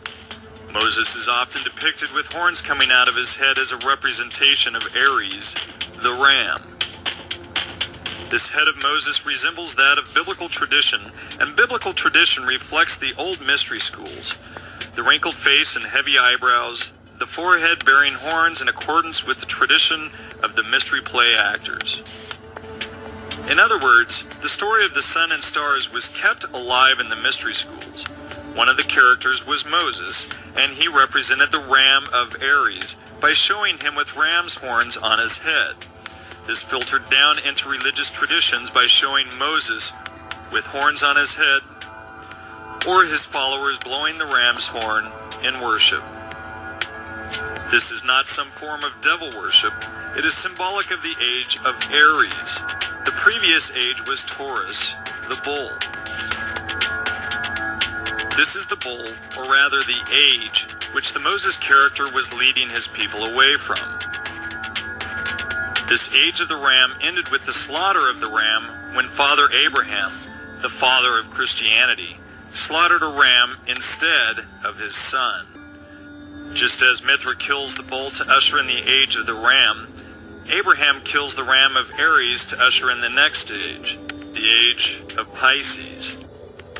Jesus takes us out of the age of Aries into the age of Pisces. And what was his first miracle? He turns regular water into wine and feeds the masses with 2 fish.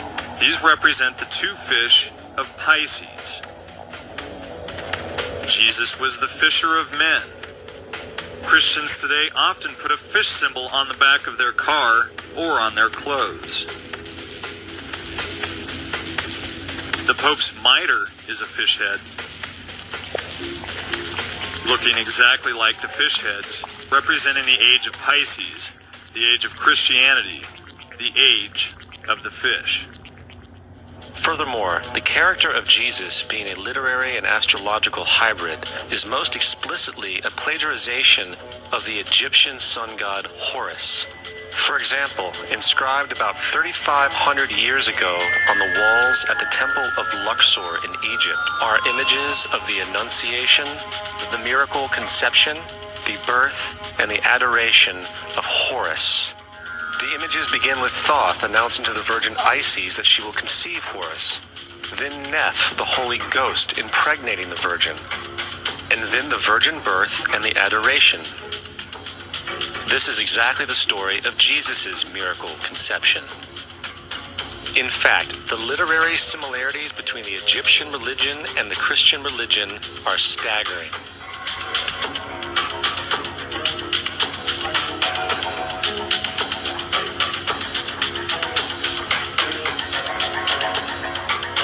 And the plagiarism is continuous.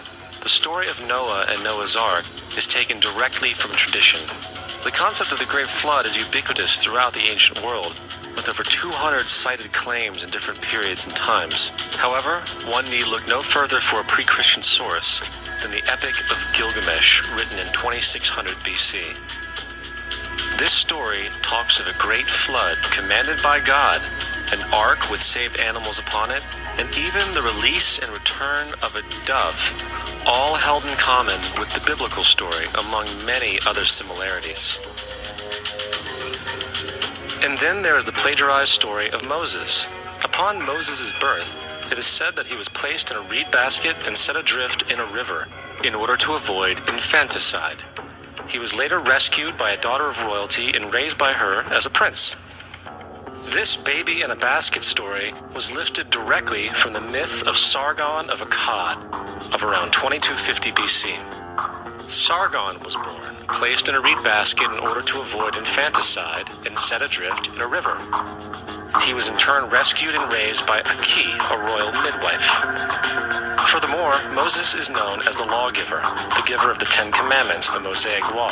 However, the idea of a law being passed from God to a prophet up on a mountain is also a very old motif. Moses is just another lawgiver in a long line of lawgivers in mythological history. In India, Manu was the great lawgiver. In Crete, Minos ascended Mount Dicta, where Zeus gave him the sacred laws, while in Egypt there was Meses, who carried stone tablets and upon them the laws of God were written. Manu, Minos, Meses, Moses. And as far as the Ten Commandments, they are taken outright from spell 125 in the Egyptian Book of the Dead. What the Book of the Dead phrased, "I have not stolen," became "Thou shalt not steal." "I have not killed," became "Thou shalt not kill." "I have not told lies," became "Thou shalt not bear false witness," and so forth. In fact, the Egyptian religion is likely the primary foundational basis for the Judeo-Christian theology. Baptism, afterlife, final judgment, virgin birth, death and resurrection, crucifixion, the Ark of the Covenant, circumcision, saviors, Holy Communion, Great Flood, Easter, Christmas, Passover, and many, many more are all attributes of Egyptian ideas long predating Christianity and Judaism. Hello friends, I'm D.M. Murdoch, also known as Acharya S., author of The Christ Conspiracy, Sons of God, and Who is Jesus? My work was one of the sources for the internet movie Zeitgeist, which has gone viral online with at least 15 million views so far, not only in English, but in several other languages as well. Over the past several months, there have been many claims on websites and in forums and videos all over the internet that the first part of Zeitgeist has been refuted or debunked. Contrary to these claims, the facts continue to demonstrate otherwise. Because of my work's influence on Part 1 of Zeitgeist, a number of the debunking sites have been directed largely at me. While we would naturally expect a debate as to the facts, the detractors, whether theists or atheists, quite often have not actually studied my work, and there has not been one refutation site to our knowledge that has proceeded from an informed and unbiased perspective, accurately presenting facts based on serious research. It should be kept in mind that in this short video, I can't cover everything. But I have already written extensively on these subjects, and I have specifically addressed several important issues from Zeitgeist in my companion guide to Part 1, available online right now. Why is the information in Zeitgeist Part 1 not widely known? In the first place, because of blasphemy and heresy laws, in the not-too-distant past, people could lose their jobs, friends, families, or even lives for merely questioning Christian dogma, which caused many people to remain silent on these issues. Also, much of this information can't be found in English, but it appears in other languages like Greek, Latin, German, French, Sanskrit, Hebrew, and Egyptian. Unless someone can work in other languages, he or she may never encounter these facts. Because of these situations and others, including deliberate censorship by vested interests, many of these parallels between Christ and other gods and goddesses of the ancient world cannot be found in encyclopedia entries, and these seem to be where most of the debunkers are getting their information from, as well as from Christian apologists, whose biases are obvious and well known. In other words, you won't easily find this information in encyclopedias. The subject requires much deeper research than that, and reading encyclopedia entries does not make an expert out of anyone. In addition, these days, many scholars are so specialized they don't cover the broad array of subjects involved in this particular field of research. Scholars in past eras were less specialized, and they did in fact make these connections within comparative religion, as my research demonstrates. Furthermore, some of these parallels between Jesus and the other gods represent mysteries in the ancient world that were not to be divulged to the masses. In fact, people were killed for revealing these secrets, such that these mysteries were not readily recorded. Nevertheless, with painstaking research and piecing together, we can present a solid case for all of the important parallels. In my investigation of the Horus-Jesus parallels for my companion guide, I incorporate many pre-Christian primary sources, as well as the works of scholars highly credentialed in the appropriate fields. The other correspondences found in Zeitgeist can likewise be backed up with either primary sources or the works of highly credentialed scholars. For example, the parallels between Christ and the god Attis, who was brought up in Zeitgeist, are discussed by Dr. Andrew T. Fear, a professor of classics and ancient history at the University of Manchester in England. In his article, Sybil and Christ, Dr. Fear tells us that Attis was killed and then raised from the dead 3 days later, during a celebration that depicted him being resurrected out of a tomb, basically at Easter time, precisely as was said of Christ. Also, the idea of the Indian god Krishna's mother being a virgin is not widely known and is therefore said to be wrong. First of all, the virgin birth motif is specifically stated by ancient writers like Philo of Alexandria to be a mystery, as was the goddess who gave birth to a god and yet remained an eternal virgin. And this fact of secrecy explains why these themes are not found all over the place in writing. I have written extensively about Krishna's mother in Sons of God and elsewhere. In my books, The Christ Conspiracy and Sons of God, I also discuss in detail the gods Dionysus and Mithra, who were likewise brought up in Zeitgeist Part 1. Concerning other themes in Zeitgeist, there are many good books on the subject of Old Testament myths, and my book, Who Was Jesus?, goes into greater detail regarding the Joseph-Jesus parallels, as well as the lack of evidence for the historical Jesus. We should keep in mind that shouts for primary sources serve to remind us that Christians went on a rampage to censor and obliterate everything outside of their faith. In fact, these censors destroyed a huge amount of the type of evidence that we're discussing here. One straw man argument raised by debunkers concerns the December 25th birth date of various gods, which apologists dismiss by claiming Jesus wasn't really born at that time. However, since the 4th century, when this winter solstice celebration was designated as Christ's birthday, hundreds of millions of people have been taught that December 25th is the date of Christ's birth, and hundreds of millions continue to celebrate that date every year. Indeed, Christian preachers today still insist that Jesus Christ is the, quote, reason for the season, unquote. Furthermore, in 2007, the United States House of Representatives passed House Resolution 847, officially declaring December 25th to be the birthday of Jesus Christ. Raising up this issue of the birthday of the Son, S-U-N, is therefore entirely legitimate. But this assertion that Jesus was not born on December 25th merely proves our point that he is not the reason for the season. Another fallacy concerns the three kings comparison, which is dismissed by apologists because nowhere in the New Testament does it mention a number for the wise men who brought gifts to the Christ child. While it is true that the wise men, magi, or kings are not numbered in the New Testament, their gifts are numbered as three at Matthew 2:11, gold, frankincense, and myrrh. Also, Christian tradition follows Matthew's suit by numbering the wise men as well, which is why we have a famous Christmas song called We Three Kings. Christian tradition also calls the three king stars in the constellation of Orion the Magi. Much more about all these subjects can be found in my books. Julius Caesar, in the century before Jesus, was declared to have been born of a virgin by a vote of the Roman Senate in order to make him a god able to compete with other pagan gods. It is easy to prove that the earliest Christians knew the Jesus tale was fictional, that Jesus was a metaphor for the sun, and that the basis for the story was astrology. Saint Athanasius, Bishop of Alexandria, wrote, "Should we understand sacred writ according to the letter, we should fall into the most enormous blasphemies."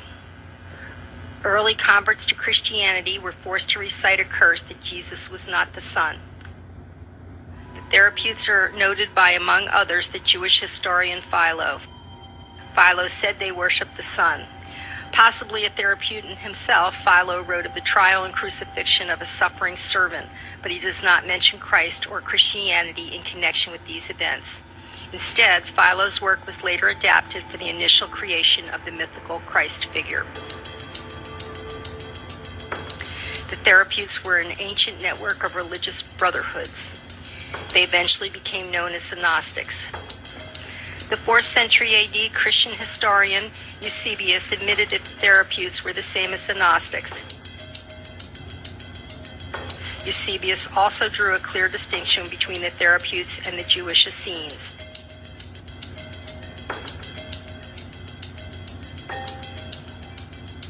St. Paul called himself a deacon, which is a rank of the Therapeutes, and Luke is made to be a physician, another way Therapeutes referred to themselves.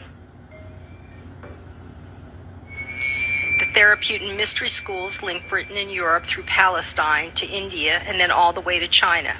Their main school was associated with the Great Library in Alexandria, Egypt. All the solar hero and savior god myths based on the earlier sun god worship emerged along this same route. As the age of Pisces dawned, these mystery schools were called Christ schools. Modern scholars prefer to call them Jesus schools, even though it is documented that in addition to Jesus, they produced different gods in different regions. These were to be the new savior gods for the age of Pisces. Why would some of these Christ schools decide to turn the obviously mythical Jesus into a historical character? The answer lies in Israel during what is called the Messianic Age and a conflict between two Jewish sects. Over several centuries, the Gnostic Samaritan priesthood began competing with the Hebraic Judeans. This resulted in the fabrication of a historical Jesus, and the Judeans being scapegoated for his murder. Christians, Jews, and Islamists all consider themselves children of the Jewish patriarch Abraham. But the well-hidden fact is that this monotheism does not go back forever and ever, and that the Jewish god Yahweh was originally one of a pantheon of gods. Until recently, biblical archaeology in the Holy Land was deliberately confined to producing only what might confirm the Bible and hiding the rest.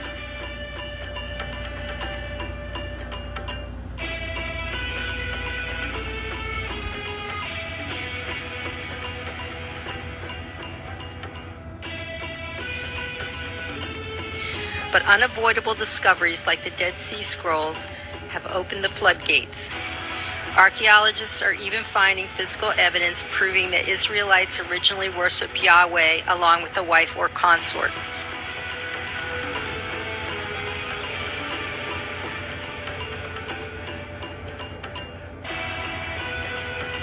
Proof that the people of Israel once worshipped their own pantheon of gods is contained in the Bible itself.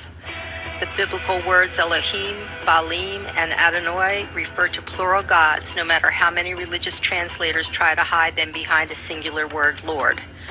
The pantheists were strongest in the northern kingdom of Israel and became known as Israelites. There were a number of gods and goddesses in this pantheon. One of the gods was named Shaddai. The 6th chapter of Exodus is used to replace the god Shaddai with the later god Yahweh.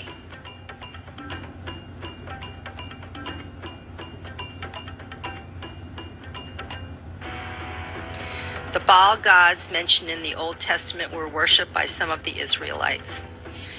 In this passage at Hosea 2:16, the Old Testament writers forcibly change Baal worship to Yahweh worship. The Most High God of the Elohim was El Elyon, or the Sun.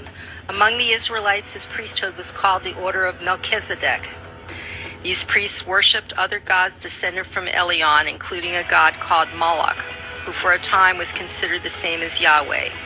Moloch worship included human sacrifice, which survived in parts of Israel until it was finally banned under the Roman Emperor Hadrian. Christianity really only began to take hold when it made inroads on the Roman aristocracy. The Emperor Constantine saw the benefit of monotheism and consolidated the Roman Empire under Christianity at the Council of Nicaea in 325 AD, one of the first attempts to merge the many different Christian sects with the many pagan religions of the time. Despite this, Constantine himself remained a follower of Sol Invictus, or the Sun, although it's claimed he converted to Christianity on his deathbed. From Constantine onward, remnants of Gnostic Christianity were driven underground. The new Orthodox Christianity was propagated across Europe and Asia Minor by the sword. In 391 AD, the great library at Alexandria was destroyed by the Christian leaders in order to erase Christianity's origins. This was also the beginning of the Christian forgeries and alteration of historical texts, which had come under total church control. Pagan holidays became Christian holidays. Christian churches were built on the sites of pagan temples. Vatican Hill belonged to the god Mithra until 376 AD, when a city prefect suppressed the cult of the rival savior Mithra and seized the shrine in the name of Christ.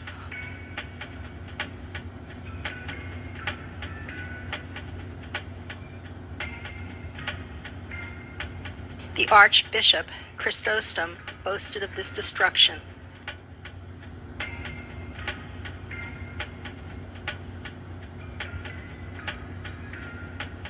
Some of the Gnostics were bribed into the Orthodoxy with invitations to high positions in the new church. St. Augustine was originally a pagan who converted after the councils in Nicaea.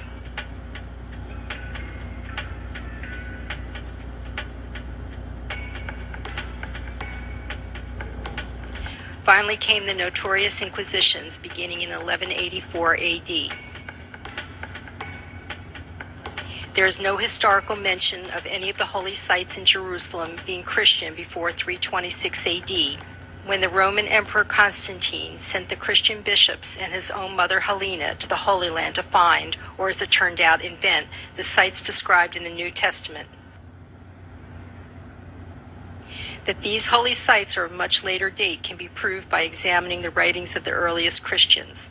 No early Christian writer states a desire to visit Jesus' hometown of Nazareth, or any place that Jesus preached. No early writer longs to see Calvary, or the tomb where Jesus miraculously rose from the dead. After the sacking of Rome in 410 AD, the Catholic Church gradually assumed total secular power. The power of the Church became equal to, or even above, the power of royal families. During this time, the average Christian was not allowed to even read the Bible on pain of torture and death.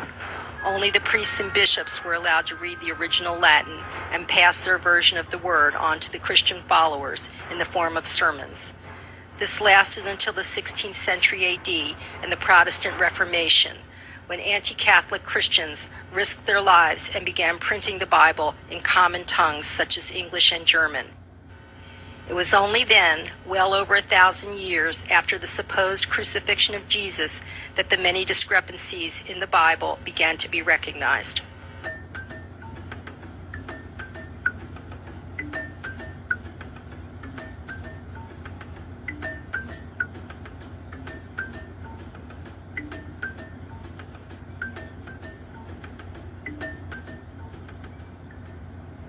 We don't want to be unkind, but we want to be factual.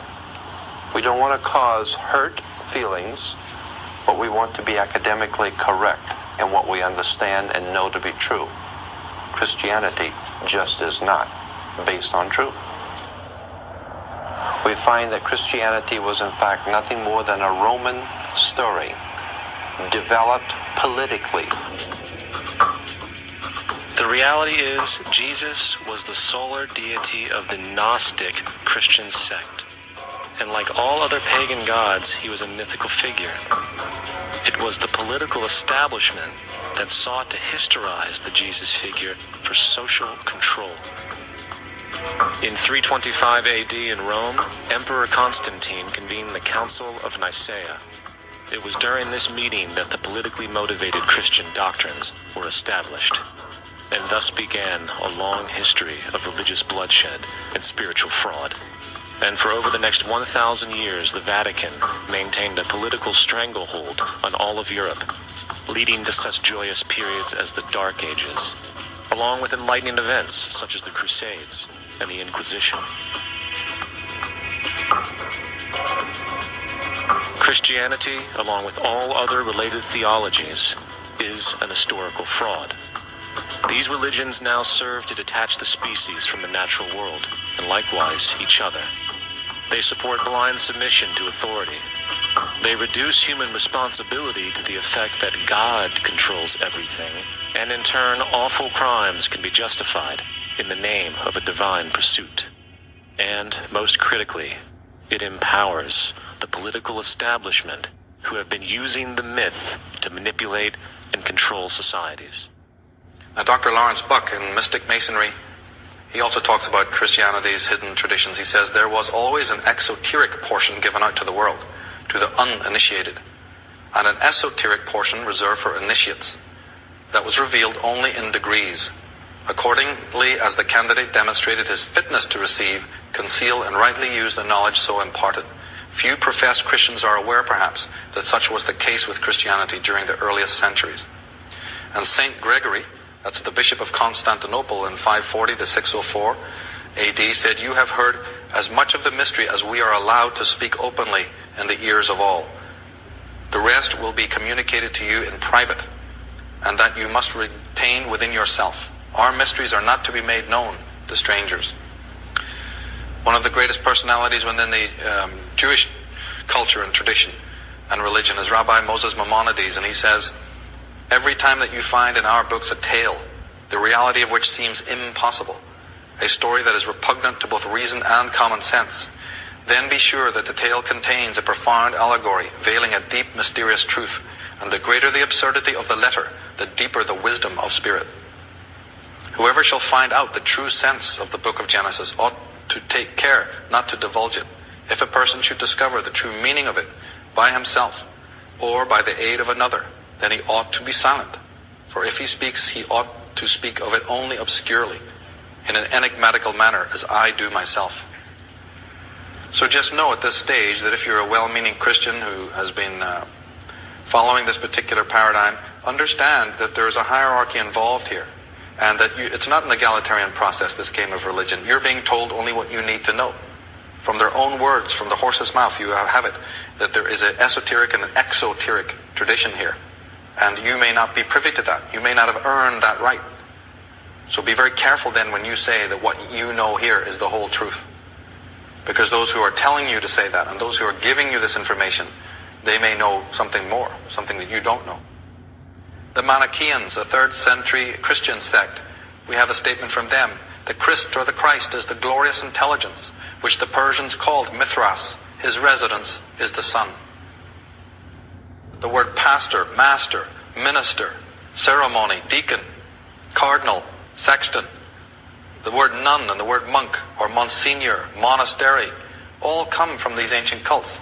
We talk about a monastery. That's where monks and religious people will go.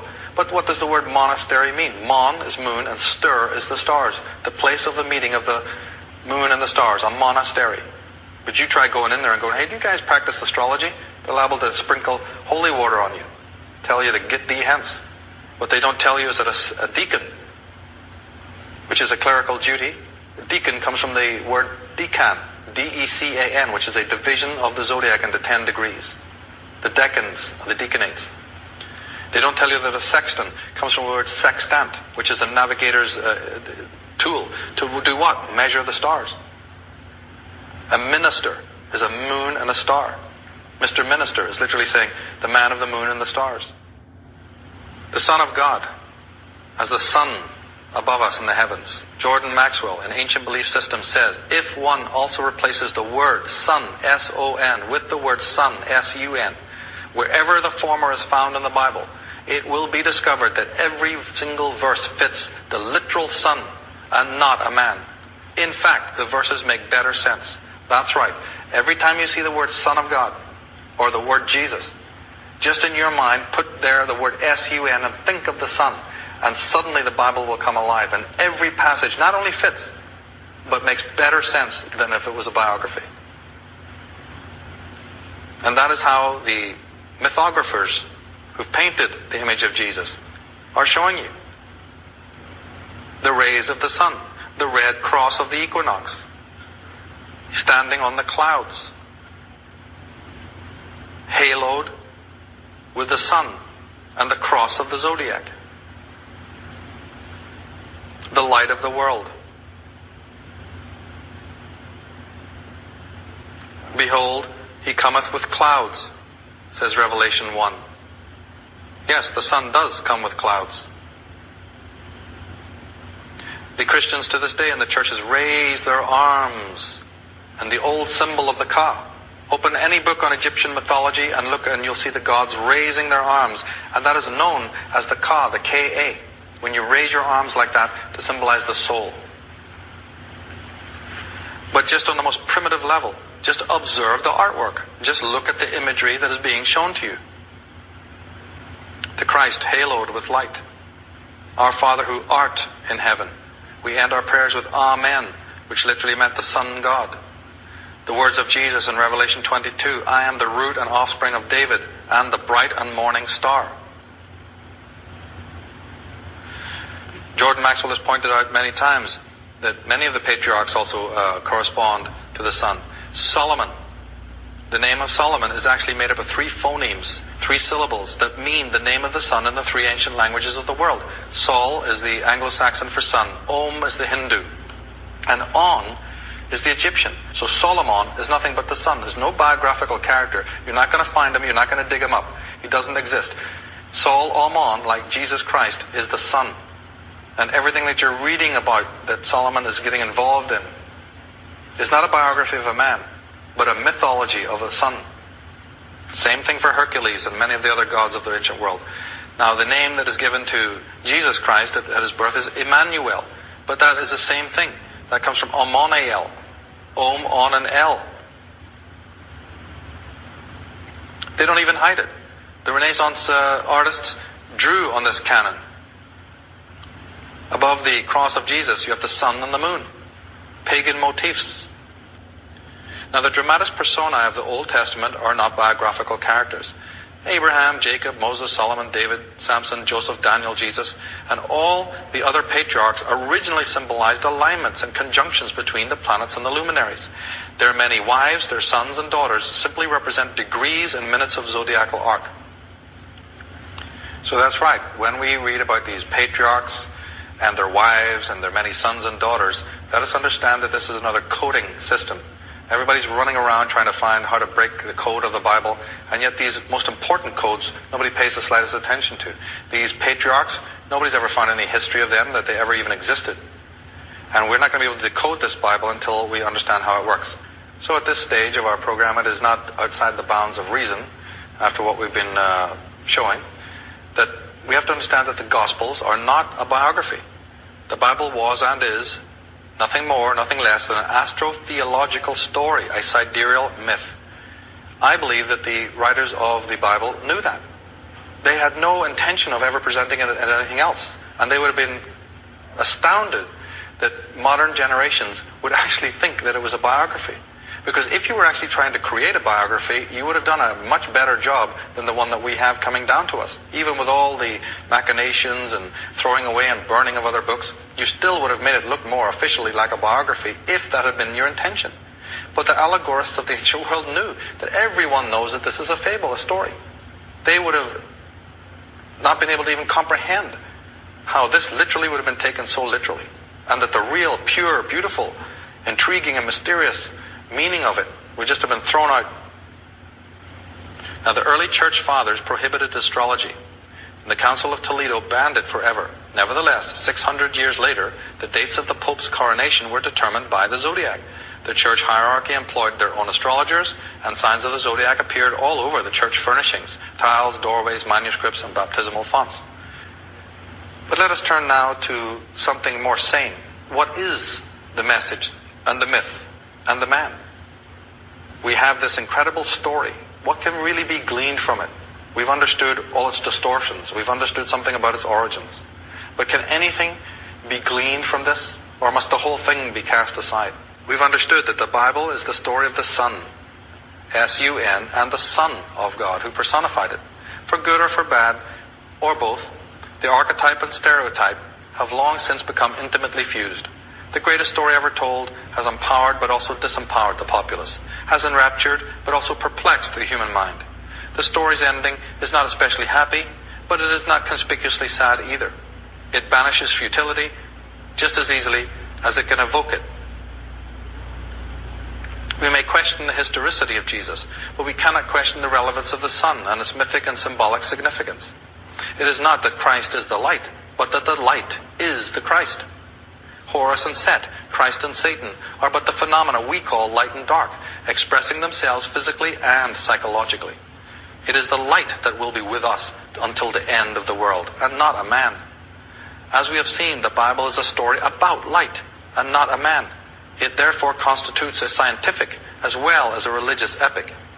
Now, Christians, for a variety of reasons we do not need to explore here, are likely to remain adamant in their belief in the physical Christ. And, as in the case of Robin Hood or Sherlock Holmes or Santa Claus, there is no reason why they should change their conviction and identification. The loss would be too great for any gain. And too many great truths have been based on this greatest of lies for it to be so roughly uprooted. Whether they realize it or not, the Christian is, even in his ignorance, closer to the ultimate truth than both the scientist, the cynic, or atheist. Because man is light, and light is man. The universe and the human are expressions of the same mystery. Man and world, or man and universe, are one thing, being viewed from two perspectives by the ego. The conviction of the Christian believer needs only to be widened to embrace truths which are equally as valid and enlightening to the heart and mind. The story of the man Christ ends at Calvary. A great man betrayed by a friend, arrested and dragged through the streets. He's mocked, he's cursed by society and condemned by the state. He is totally alone. The man who is so maligned receives our empathy. He doesn't have to be a god, he's a man, and he receives our empathy because he is us. His story exemplifies the life we all live. It is divine because it is so human. The scene at Calvary, the tragedy of a great man being hung between two thieves in front of his betrayers, is so inherently emotive and so patently human in tone that we often forget to understand how our emotional empathy occludes its greater existential meaning. The man whose life brings him to such a seemingly pathetic fate is not in pain at the end. He is neither regretful or alone. He is not suffering the needs no one and needs no one's help. He has arrived at this place because it is the inevitable end of the life he has hitherto been leading.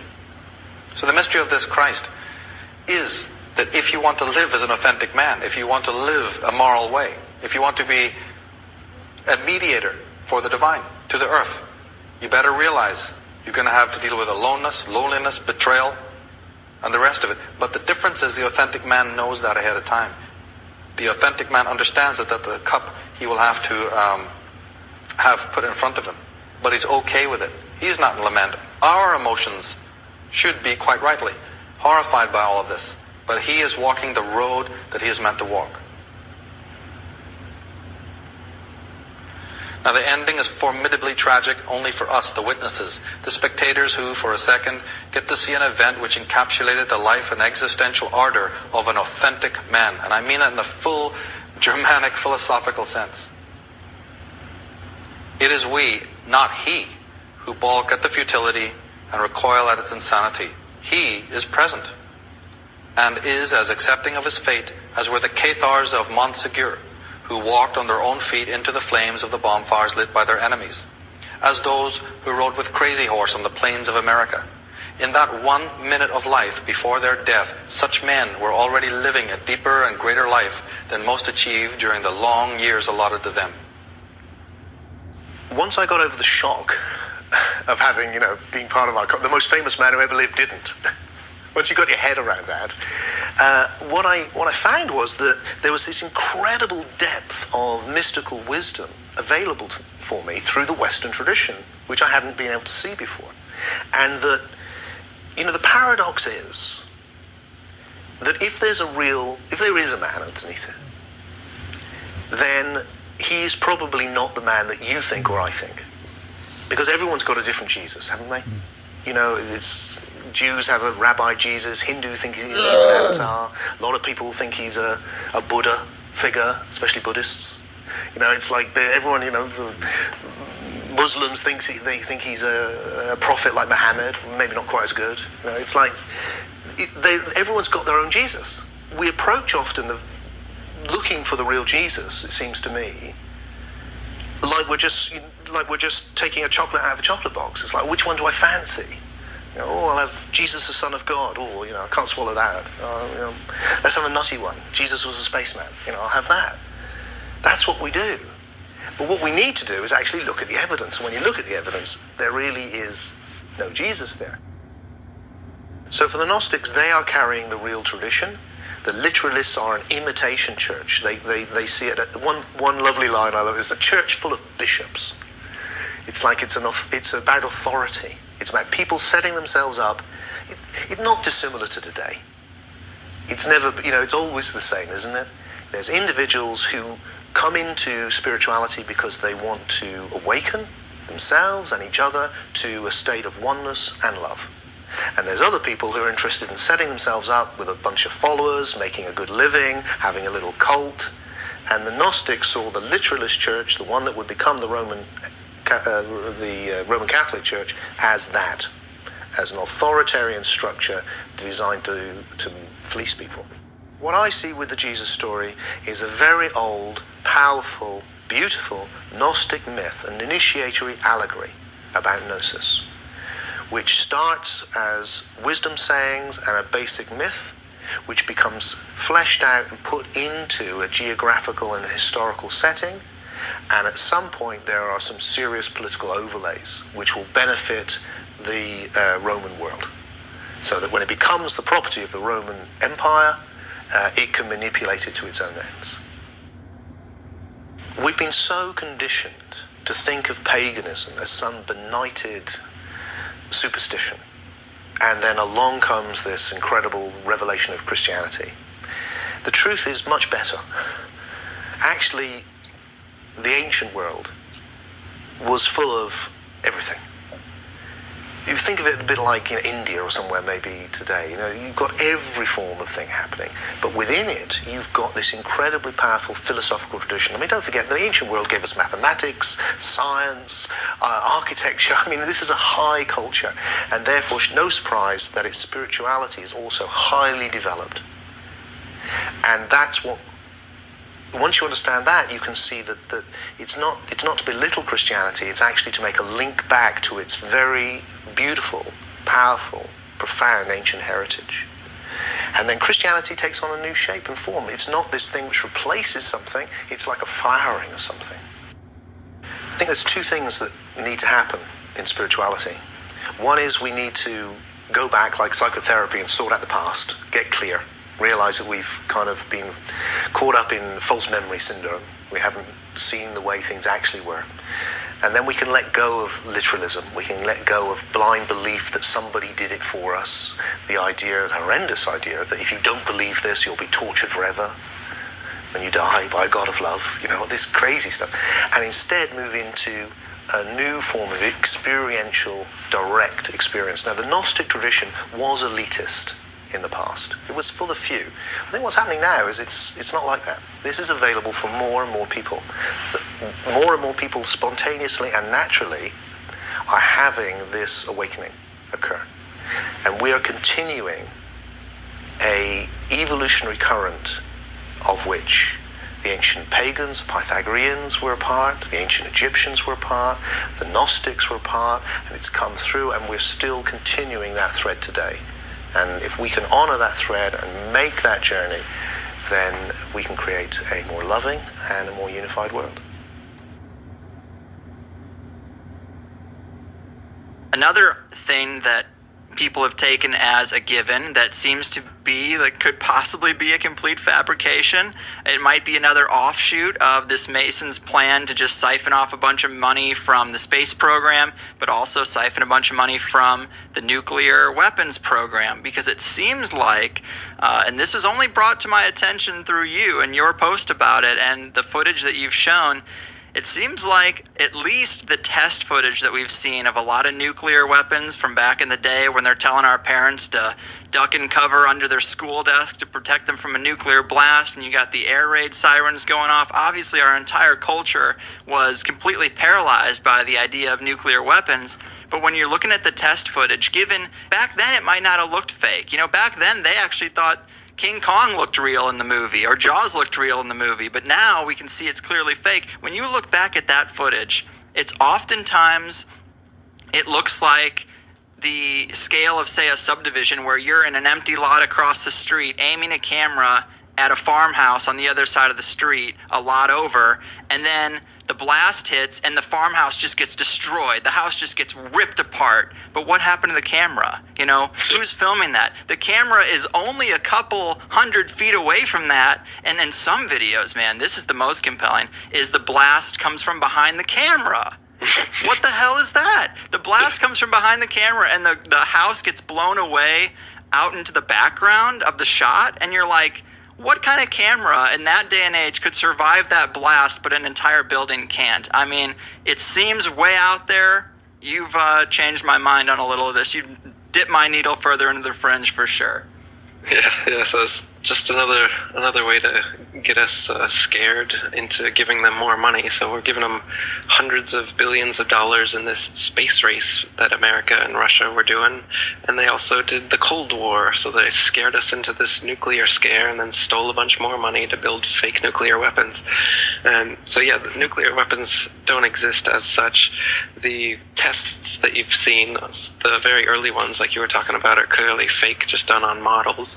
Some of the later tests were done using stacked dynamite. You just get a shitload of dynamite and blow it all up, and it makes the mushroom cloud, does the whole thing. And what they do is they tell one team that, they'd have a bunch of people 20 miles away, say, army guys watching, doing the test. And then you've got, over on one island, these people stacking dynamite, saying that we're doing this for comparative purposes, and the real nuke's going to be over on that island. Meanwhile, they got another team over on that island stacking dynamite for comparative purposes, and the real nuke's going to be on the other island. So they even have military men stacking dynamite that they know is being used for these supposed nuclear explosions, but they believe that they've seen a real nuke, even though they tell them to cover your eyes and put your head in your laps as it happens. You don't see anything until the smoke clears afterwards. But yeah, a lot of military men will swear, up and down that nukes must exist because they were there at some of those tests, and it's just dynamite. They do a beneath water by stacking dynamite in submarines, and you can do it up in the air as well. The Hiroshima and Nagasaki nukes, you can see that they're clearly two superimposed explosions, one on top of each other. There's two smoke plumes made to look like they're one. They actually used this technique several times. If you look at this nuke footage, there's if you go to my website, Nuclear Weapons Do Not Exist, you'll see these 3 documentaries that expose the thing completely. And so not only do so for instance, in Hiroshima and Nagasaki, what happened is that they were firebombed. So the cities were leveled just like Tokyo was firebombed, and the damage is comparable.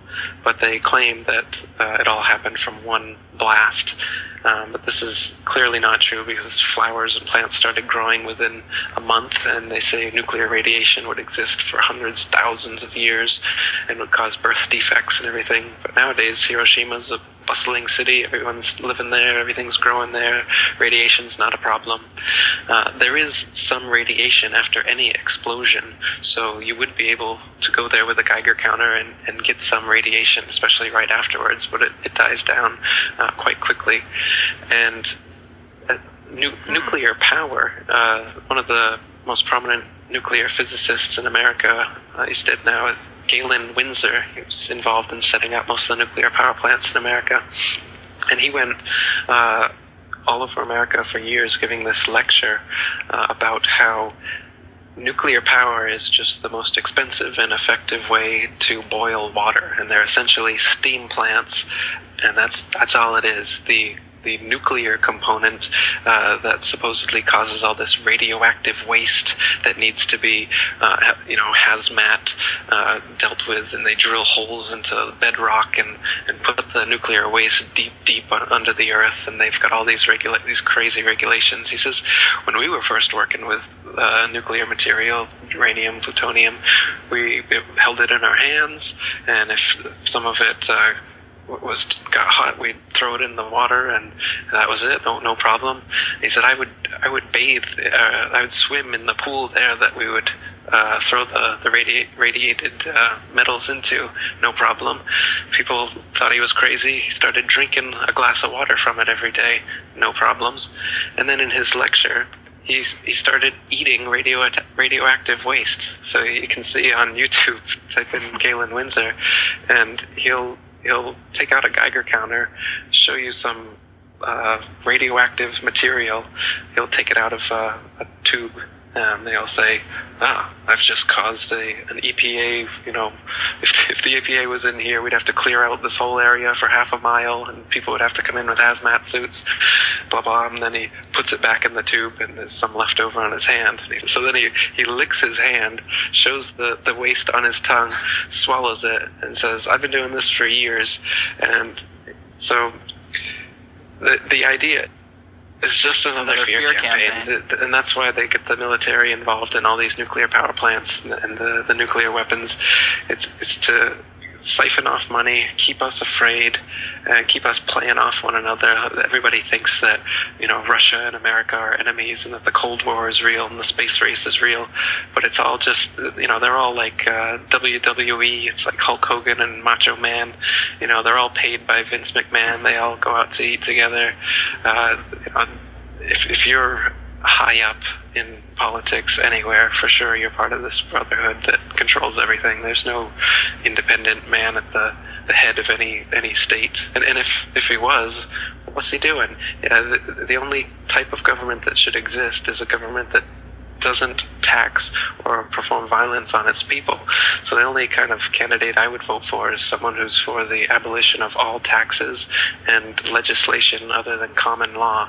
If you hurt or harm a person or their property, theft or breach of contract, those 3 things, those common laws, are the only things anyone should ever have to go to court for. Everything else is a victimless crime, and this is the big system that they get us caught up in. So they've got millions of statutes and acts that supposedly ignorance of the law is no excuse. So if you break any of these millions of legislations, they've got reasons to fine you or kidnap you and put you in jail, or even murder you if you don't pay them up. So I don't vote. I don't recommend voting. If you could get out of paying taxes, I'd recommend that too. Wow. Well, man, this has been super fascinating. Doing a show like this once a week, sometimes it gets pretty hard to rattle me, pretty hard to get me excited for a topic, but this has done it.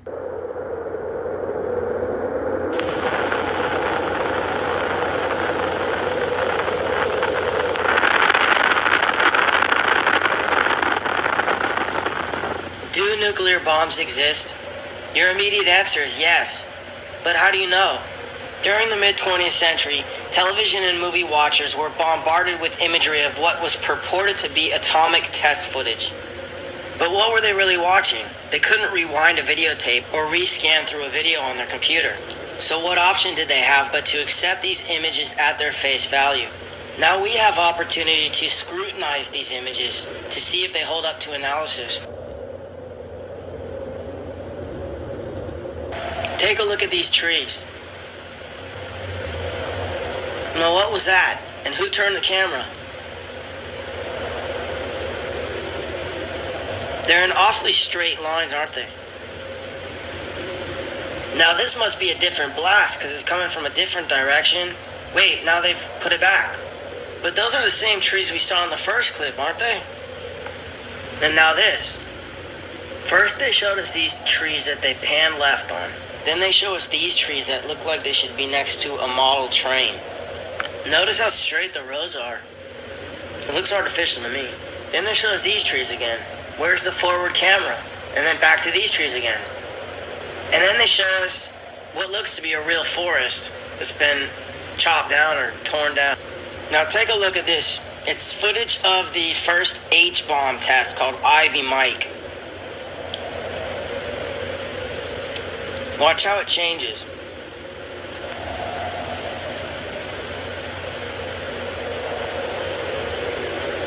That's a composite. Then it morphs into this.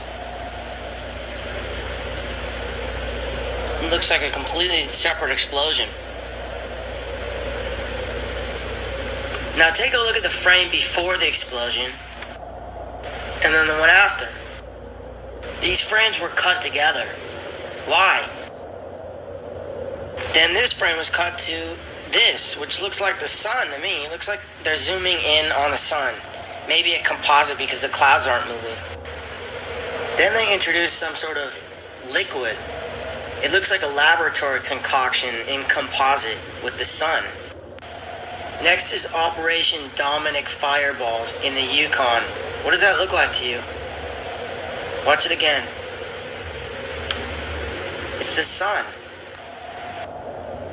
Now here's Operation Greenhouse. These guys are getting all ready to see what looks to be the sun again. The sun seems to start to expand. Maybe it's being zoomed in on. They worship the sun after all, Lucifer. So why wouldn't they use him as their greatest weapon?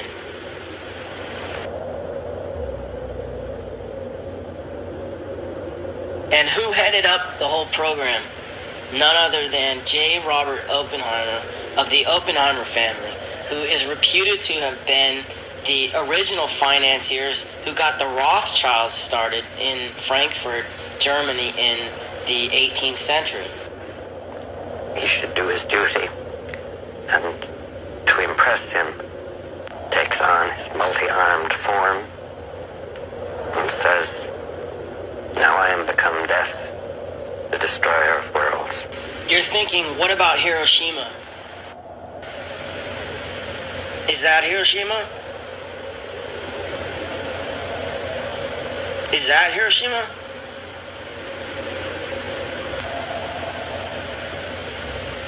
That looks like Hiroshima, but it looks like it's been carpet bombed. Check out this image of Rotterdam. Was that a nuclear bomb? Now compare it to this image of Hiroshima. Actually, this isn't Hiroshima. It's Tokyo after firebombing in 1945. If you accept that FDR might have had foreknowledge of the bombing at Pearl Harbor, Maybe you might want to leave room for the possibility that his propaganda machine might have created the myth of atomic bombs. There's no question that the powers that be have ballistics with tremendous explosive capacity. But this shot, for example, could easily be high-volume dynamite. And what are we looking at here?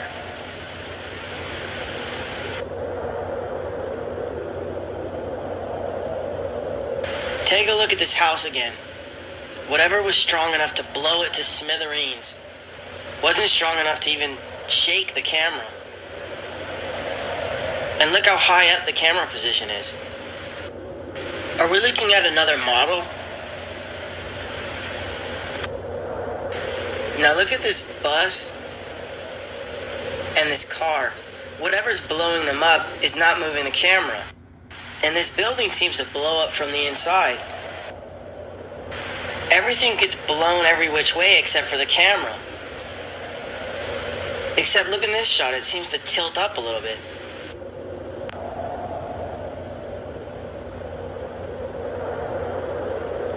Now this is one of my favorites. Watch the two guys behind the glass. Who's filming him? Isn't he being exposed to all that rocket fuel? Anyways, I'm not trying to convince anyone of anything. If you're hell-bent on believing that they can blow up the world at the push of a button, then go ahead. But next time you hear a politician justifying the invasion of a country based on the fact that they supposedly have weapons of mass destruction, realize that they're not only lying about the other country supposedly possessing weapons of mass destruction, they also may be lying about the very existence of weapons of mass destruction. Do North Korea have nukes? Are the Iranians still trying to build a nuclear bomb? Are we perpetually on the brink of thermonuclear war? The governments and the elites that control them have such a history of lying to the public, can we not assume we are not being told the truth? From the Titanic to 9/11, the public have been fed one pantomime after another. Can we not be forgiven for questioning nuclear weapons, perhaps their tallest of tales?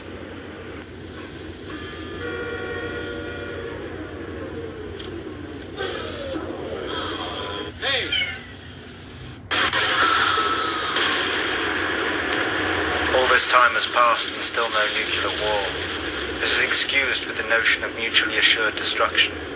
The idea that all supposedly nuclear-armed nations fear their own nuclear destruction too much to try to destroy another, and so we live in perpetual nuclear peace in a world of continuous conventional war.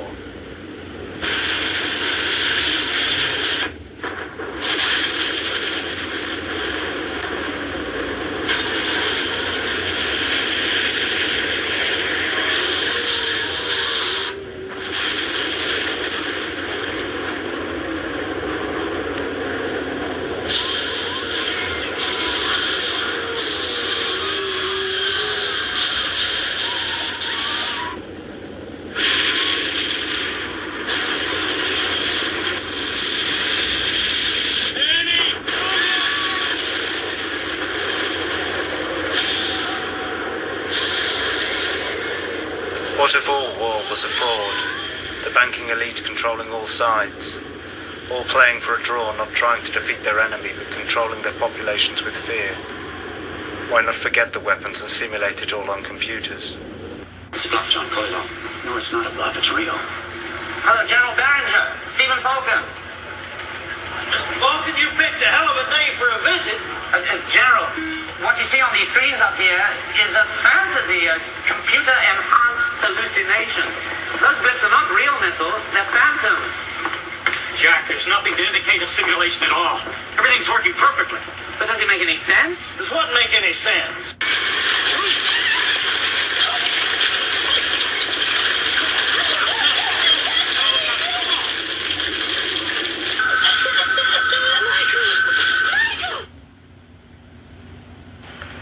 Wouldn't it be cheaper and easier to pretend?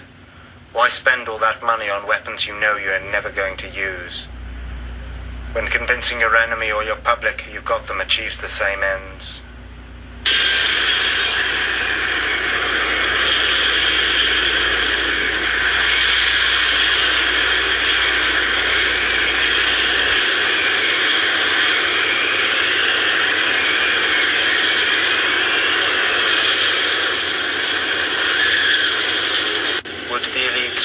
endanger themselves with nuclear weapons considering what they can supposedly do?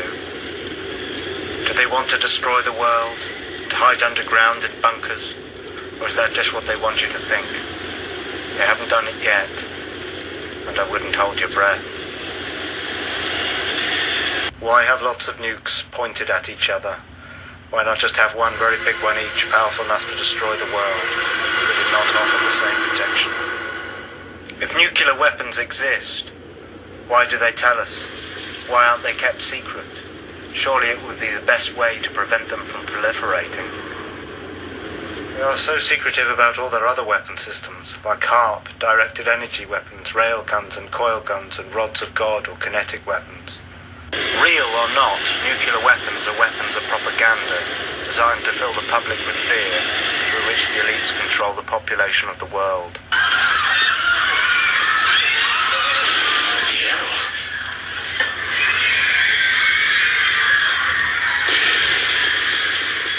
Is this a game, or is it real? What's the difference? German scientists had split the atom by bombarding uranium with neutrons, which caused instability in the uranium nucleus. During this split, mass was lost and was converted into kinetic energy. They had discovered fission, and with it, opened Pandora's box.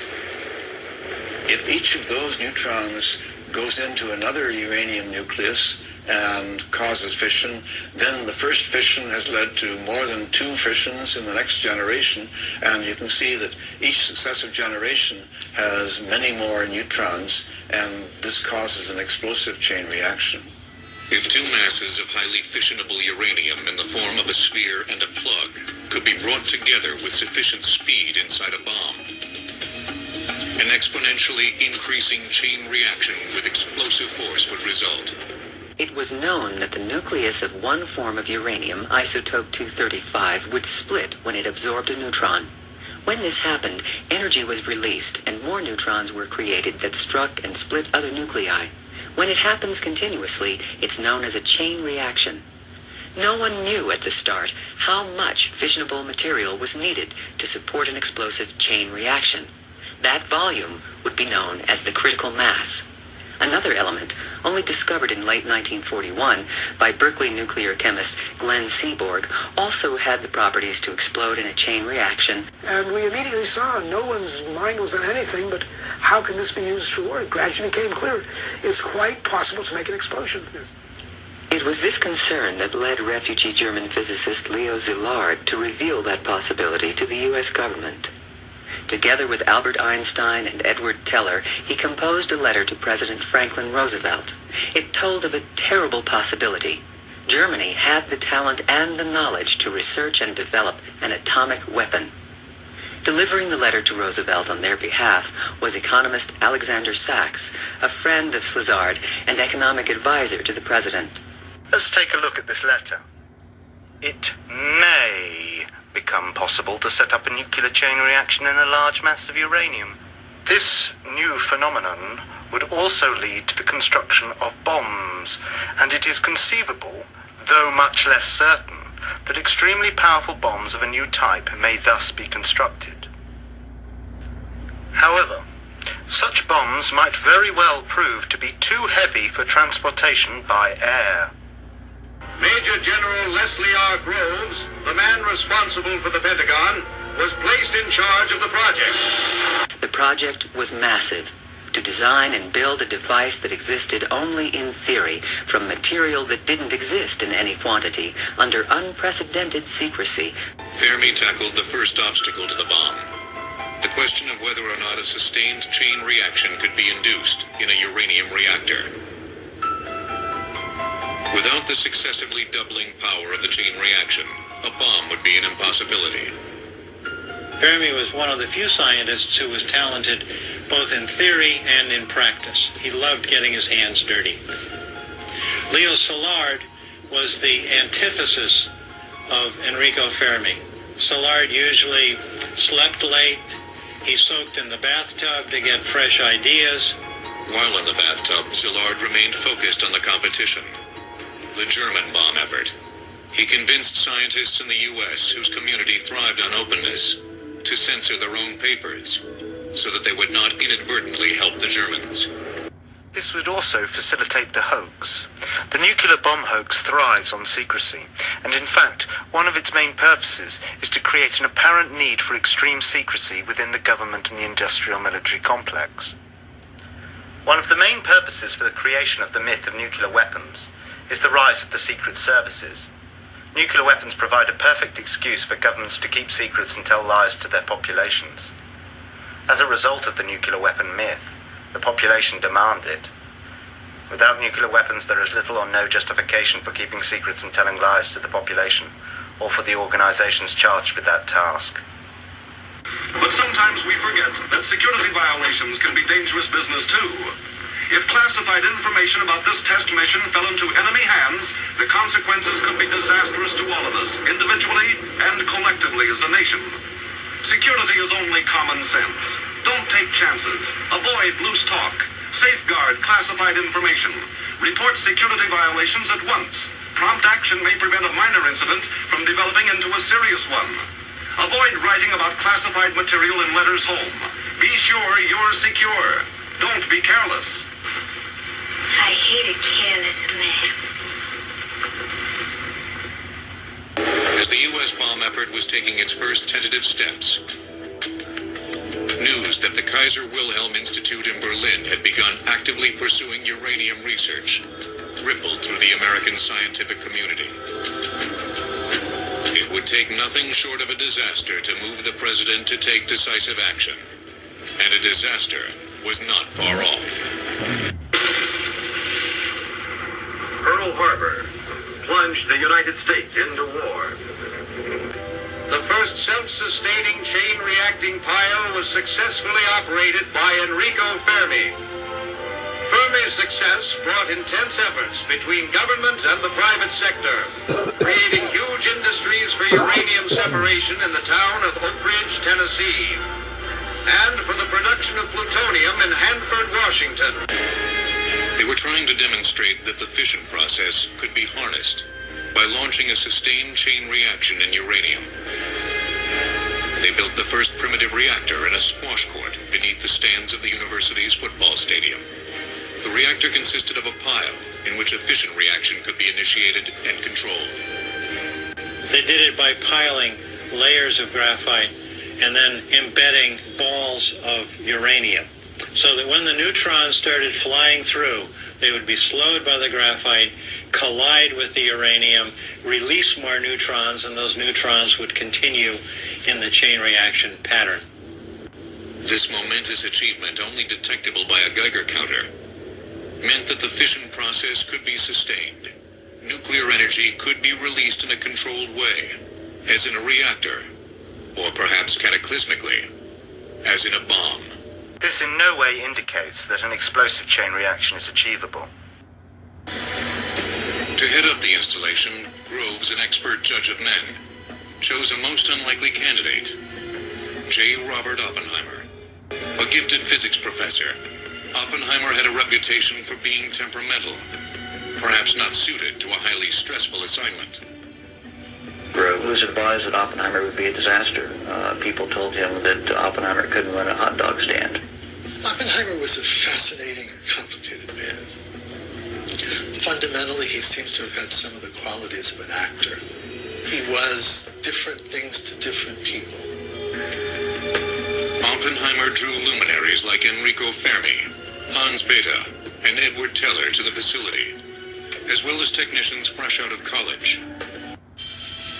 During the fall of 1942, the theoretical physicists at Los Alamos began the difficult process of trying to determine how much U-235 it would take to make a bomb. And the scientists tell him, well, it could be X amount, but that's plus or minus by a factor of 10. Groves is absolutely staggered. He uses the illustration that, well, you're giving a wedding, and you say it's for 100 people, but maybe 1,000 will turn up, or maybe 10. So how can you make any sort of plans? Robert Oppenheimer's team of physicists doubled the amount of uranium-235 thought necessary to achieve critical mass and sustain an explosive chain reaction to 200 kilograms. Their calculation, made without adequate samples of U-235 for tests, would prove to be 10 times the required amount. It was important that the critical mass was not too small. That would make nuclear bombs too cheap and easy to make. But equally, it was important that the critical mass was not too large, as this would make deliverable bombs an impossibility. The main obstacle was how to quickly assemble two smaller subcritical masses into one larger explosive one. The bomb design that they came up with was a gun design.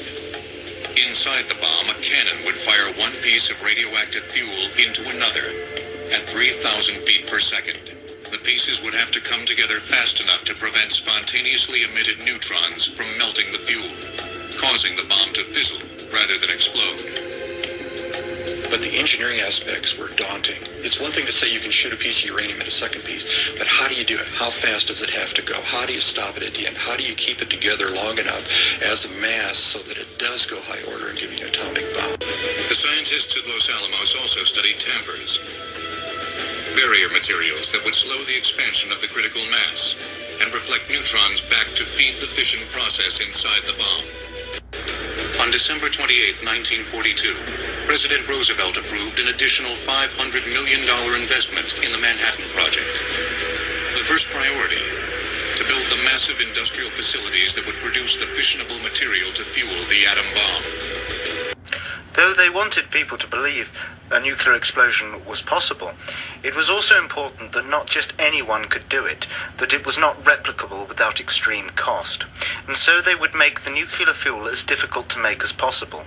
There is also a huge profit motive for doing this. There are vast sums of money to be made from supposed nuclear fuel, from its production and from its protection, transportation and storage before and after use. These gigantic structures contained multiple calutrons, box-shaped collection units that were configured in a racetrack layout. A magnetic field passed throughout the entire oval of calutrons, causing the divergence of streams of U-235 and U-238, so that the separated isotopes could be collected. A single calutron could capture a mere 10 grams of U-235 daily. A staggering total of 1,152 would be built by war's end. Because of the intense time constraints, Groves could not afford to build pilot plants, facilities to test the scaling up of the laboratory processes.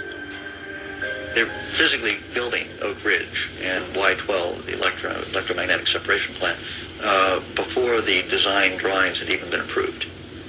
It's incredible that you would never do this. Groves was not content to rely on just two approaches, Y12 and Hanford, to produce the weapons-grade fuel for the bomb. By September 1943, he had begun construction on a third, K-25, a gigantic gaseous diffusion plant at Oak Ridge. In the diffusion process, a gaseous compound, uranium hexafluoride, passes through a cascade of barriers, each one giving a slight enrichment of the lighter isotope, U-235. The difficulty lay in finding a barrier that would not be degraded by the very corrosive gas. Scientists and engineers were not able to manufacture a satisfactory barrier until a year after site construction began on K-25. A building that would ultimately cover more area than any structure ever built. The U-shape measured half a mile long by 1,000 feet wide. With an area of 2 million square feet, it contained a series of sealed containers and cascades that ran the length of the building. If anybody asks you what you make in Oak Ridge, you tell them you're making the lights for the lightning bugs, or that you're making the holes for the donuts. Huge industrial facilities were commissioned and built without any significant evidence a deliverable bomb was possible. There always was doubt that nuclear fuel could be produced in sufficient quantities whilst maintaining a pure product. Fission is more readily produced in a rare uranium isotope, uranium-235, that occurs naturally at a ratio of 1 to 139 to its less useful twin, uranium-238. Chemically identical, the isotopes were almost impossible to separate. The only workable method in 1942 was electromagnetic separation. In this process, a mass spectrometer used for separating electrically charged particles according to their mass sent a stream of uranium atoms past a magnet. Atoms of the lighter isotope U-235 would be deflected more than those of the heavier U-238 and would be captured one atom at a time. Scientists at Columbia University championed a competing mode of separation: gaseous diffusion. This method passed the isotope through a porous barrier that separated the lighter isotope from its heavier counterpart, but it proved to be technically challenging. In a square centimeter, about the size of a thumbnail, you've got to have hundreds of millions of pores, and they have to all be the same size. If they're too big, the gas flows through without any separation. If they're too small, the gas gets in there and condenses on the surface, won't go through. So you talk about obstacles. But if a suitable barrier could be manufactured, it promised a greater yield than the electromagnetic process. Both techniques would have to be done on a massive scale. This could well all be an entirely fraudulent exercise that takes uranium and turns it into expensive uranium. This can be done simply by changing the label. A new man-made element, plutonium, was gaining favor as a possible fuel. Identified in 1941, plutonium was almost twice as likely to undergo fission as uranium-235 and could be produced on a large scale by irradiating uranium in nuclear reactors. In order to produce plutonium, 3 production reactors were designed by engineers at the University of Chicago that would be built in Hanford, Washington. Groves initiated the construction at Hanford on August 27, 1943. Though plutonium may exist in theory, it is likely that it can only be produced in trace quantities and not in sufficient quantity or purity to establish what its attributes are, nor in that which would be required for a bomb. The qualities of plutonium are highly convenient. Not only is it highly fissionable, but also castable and machinable. These qualities were improved by alloying plutonium with gallium, though other elements were tried. Gallium also supposedly lowers the susceptibility of plutonium to corrosion. The isotope we produced was plutonium-238, produced by the deuteron bombardment of uranium. Then a month later, joined by Emilio Segre, we identified in this room the isotope of importance, plutonium-239, and isolated it so that it could be have its fission properties measured at the 37-inch cyclotron. But Hanford depended as much on chemical separation as it did on the reactors. The chemistry was Glenn Seaborg's, massively scaled up from his University of Chicago team's ultra-microchemical work. We had been working with what you call tracer amounts, invisible amounts, detected by its radioactivity.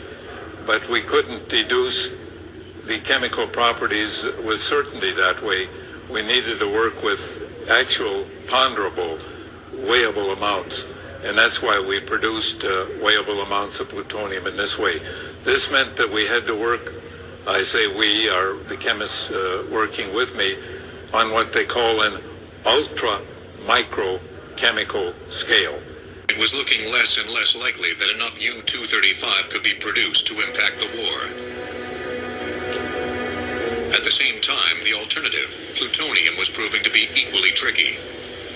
Impurities in this new element were leading to increased neutron activity that would cause bombs to pre-detonate, to fizzle before the two halves joined in a critical mass. There are production problems at Oak Ridge. They're not sure they can even make any uranium at that point, uranium-235. And so if they can't use plutonium in a gun, there may in fact not even be an atomic bomb. It's a real crisis. It's at that point that I think Oppenheimer's talent comes to the fore, where he brings in the people, new people in fact, and he reorganizes Los Alamos. Scientists and dignitaries awaited the detonation of the first atomic bomb in a desolate area of the New Mexico desert, known aptly as Jornada del Muerto. journey of death.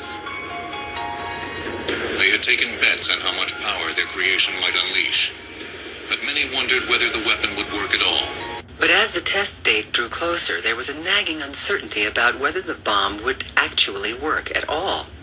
In a meeting before the test, Hans Bethe described all that was known about the bomb and what wasn't. Litchfield and I overruled Fermi, and that is a very dangerous thing to do, because Fermi was almost always right, but we overruled him, and so I felt uncertain for that reason. What was thought of during the war was, and very often we kept saying, maybe we'll come across some insuperable physical obstacle which prevents it from working. You can easily imagine those things.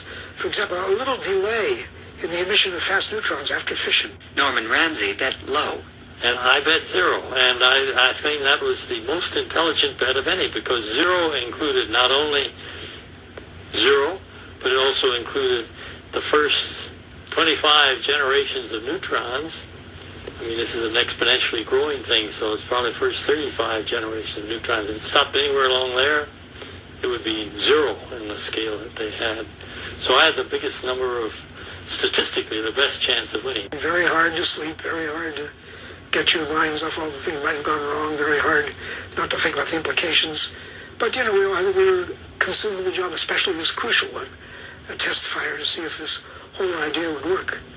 And that was in everyone's mind, I think.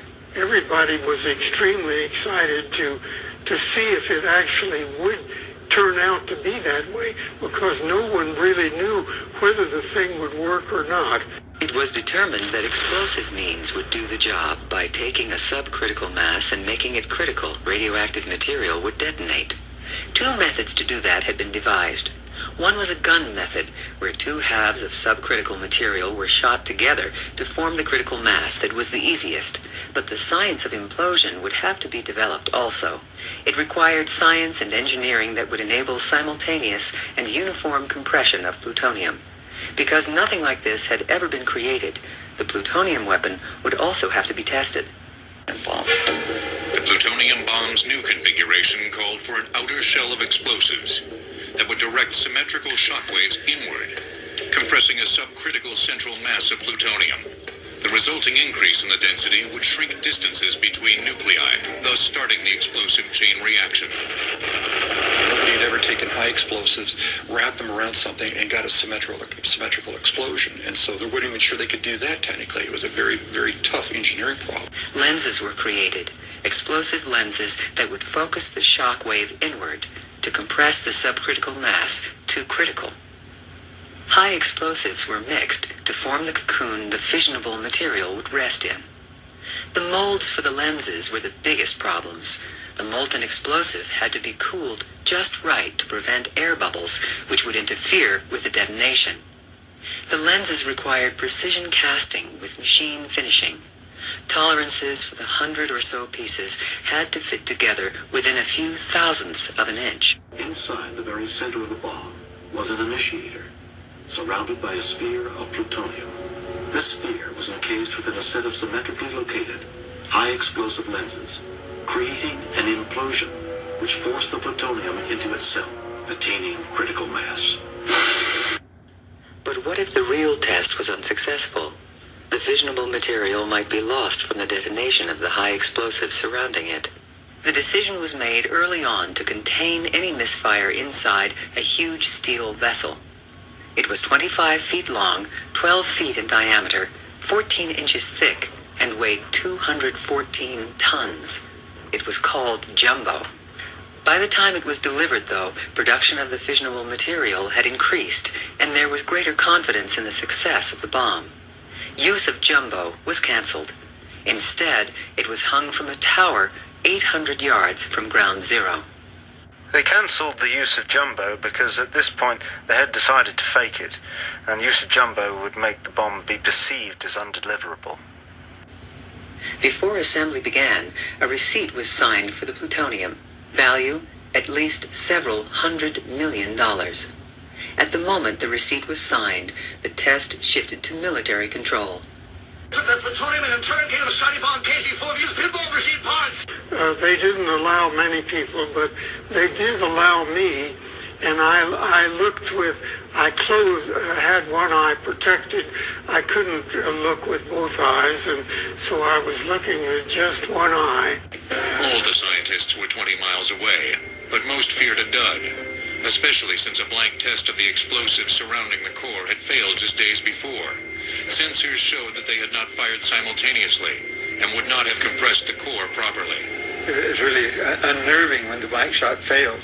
The normal anxiety that one might have had with a device on which you had worked, but had never been tested fully, was heightened by the failure of the blank shot. General Groves was lying on the ground in the prone position, facing away from the blast. What he said was going through his mind was, what was he going to do when the timer got to 0 and nothing happened? 5, 4, 3, 2, 1.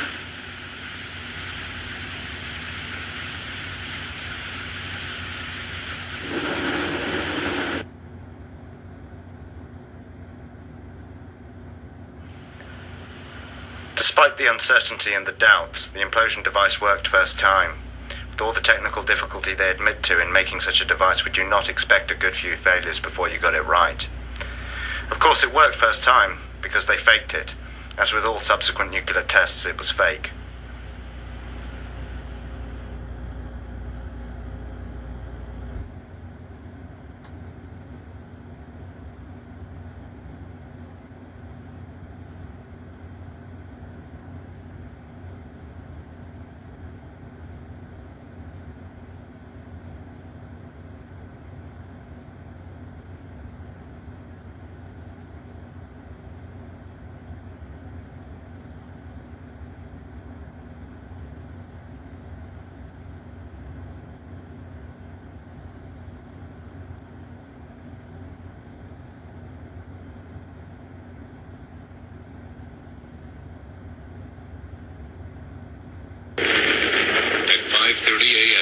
July 16th, 1945. The world entered the atomic age. With an intense flash, a sudden wave of heat, followed by a tremendous shockwave. The ball of fire extended 40,000 feet. The bomb packed a punch equivalent to 20,000 tons of TNT, completely vaporizing the steel tower and heating the desert sand into glass for a radius of 800 yards. Later in the morning, Fermi and physicist Herbert Anderson donned white surgical scrubs and rode in 2 lead-lined tanks to ground zero. Fermi's tank broke down after only a mile, and he had to walk back. Is there any reason they didn't want Fermi to see the evidence firsthand? With a yield 200 times greater than the 100-ton test, the fireball created a crater nearly 1/2 mile across and fused the desert sand into a green glass still containing traces of radioactivity 50 years later. Radiated dust and debris from the blast, fallout, would fall onto neighboring communities. At a few locations, detectors showed rises in radioactivity, but they dropped quickly. Few people laughed. Few people cried.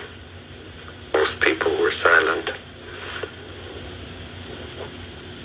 I remembered the line from the Hindu scripture, the Bhagavad Gita. Vishnu is trying to persuade the prince that he should do his duty, and to impress him takes on his multi-armed form and says, "Now I am become death, the destroyer of worlds." I suppose we all thought that one way or another. The explosions were mostly created using large towers of hundreds of tons of TNT. A short time before the Trinity test, they detonated such a tower of 108 tons of TNT. The Trinity test was probably a larger such tower, of 1,018 tons of TNT. May 1945. The hot New Mexico Mexico desert seemed far from the ravages of war in Europe.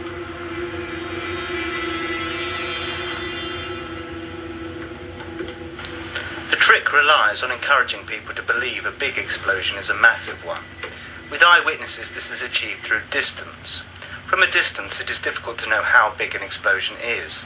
Most will accept it as being as big as they are told it is. It was very big after all. The trick also relies on people's propensity to exaggerate when recalling experience. It would have been the biggest explosion any of them had ever seen, and so they are likely to tell anyone who asked that it was big, in fact very big. They are unlikely to play it down and say, well, it wasn't all that big actually. For many of them it would have been the most interesting thing that had ever happened in their lives, and so they would tend to big it up. In order to accurately calibrate the instrumentation for the test, another test, one using only high explosives, was needed. A dress rehearsal of 100 tons of TNT was planned for. Hundreds of crates of high explosives were stacked on the platform of a 20-foot tower. Tubes of low-level nuclear material were scattered throughout the explosives to simulate the radioactive products of a nuclear blast. Everything was set to a scale to match the expected effects of the nuclear test shot. On May 7th, the high explosive was detonated. The orange fireball was seen 60 miles away.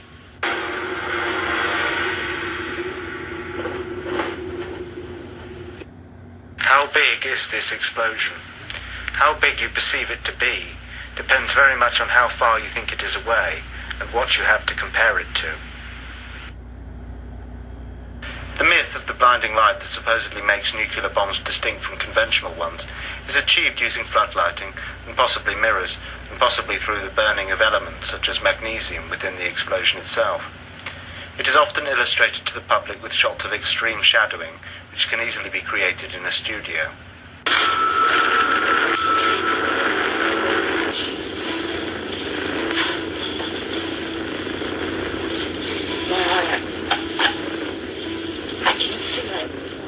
Most witnesses will never actually see the supposed blinding light, as they were usually told to close and cover their eyes, and often to turn their backs.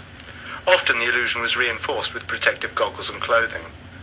The footage is generally put together using footage of smaller explosions, without anything in shot to provide size comparison, mixed with footage of the sun, sunsets, and clouds filmed using time-lapse photography.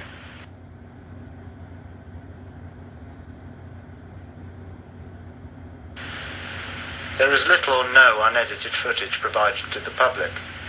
Almost all of the footage has cuts, and often cuts away to shots of observers, or shots illustrating the supposed destructive force, and back again to the footage of the developing aftermath of the explosion, and then away again and back again. And so, the public rarely sees a so-called nuclear explosion complete in one continuous sequence.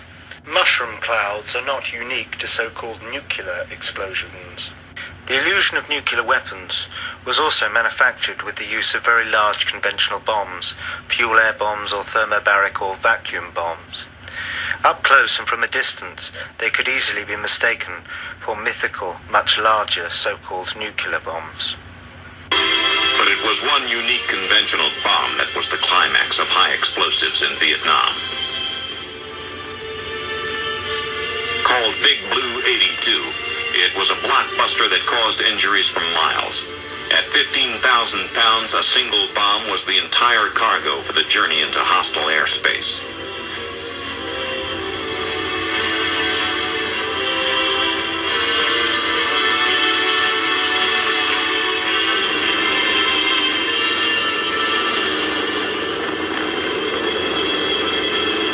Delivered from the hold of a C-130 cargo plane, the bomb was slowed by a parachute and drifted to its target.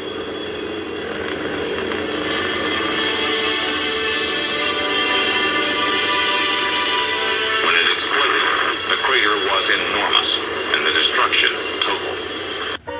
You're about to witness the mother of all bombs. The massive Ordnance Air Blast Bomb, or MOAB, 10 tons of H6 explosive.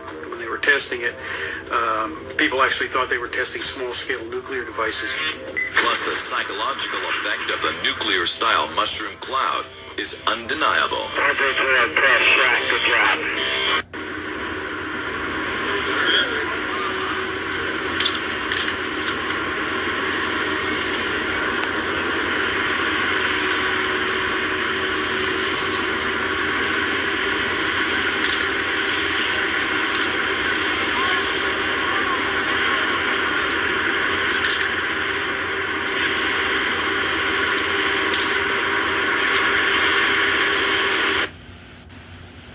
Russian military has announced the testing of a FEDZBACK, an explosive device that unleashes a shockwave with the power of a nuclear weapon, according to Russian scientists. U.S. forces have used a thermobaric bomb, which works on similar principles, in their campaign against al-Qaeda and Taliban forces. The first and most obvious question people ask when confronted with the idea that nuclear weapons may be a hoax is, what about Hiroshima and Nagasaki?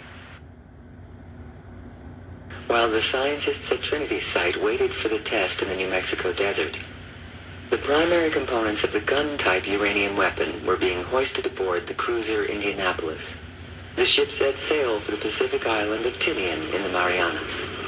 A few weeks later, on August 6, 1945, a B-29 named Enola Gay took off in the early morning hours. Just after 8 a.m., it dropped the weapon named Little Boy, which exploded approximately 1,000 feet over the Japanese city of Hiroshima. Boom! The uranium gun weapon, or Little Boy bomb, was a simple design, and scientists were confident it would work without testing. Designers considered a test prior to combat use unnecessary and impossible, since there was only enough U-235 for one bomb. And so Little Boy goes into combat as an untested weapon. In the past 24 hours, 4 heavily loaded B-29s have crashed on takeoff.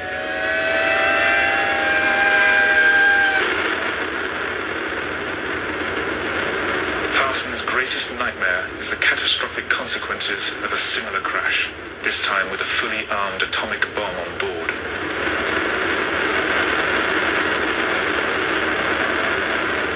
Disregarding months of planning, he makes a last-minute decision to attempt the arming of the bomb in the air and not on the ground, something which has never been tried outside the controlled, sterile environment of the laboratory. Armed with just a screwdriver and a spanner, he spends hour after hour practicing the techniques required to arm the bomb in flight. The temperature inside the bomb bay soars to over 40 degrees, but he continues, even as his hands start to bleed. There is no room for error. The next time he does this will be for real, 31,000 feet up in the sky, exactly 2 hours away from the target. This is padding the narrative in order to make the very dull story of dropping a bomb more exciting, and to sculpt it into a triumph against the odds.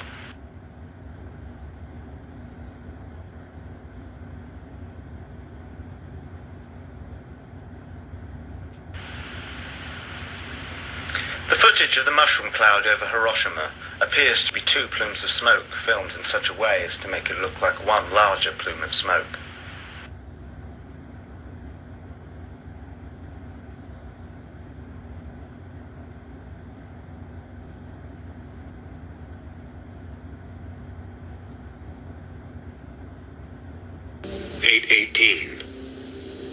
My God, what have we done?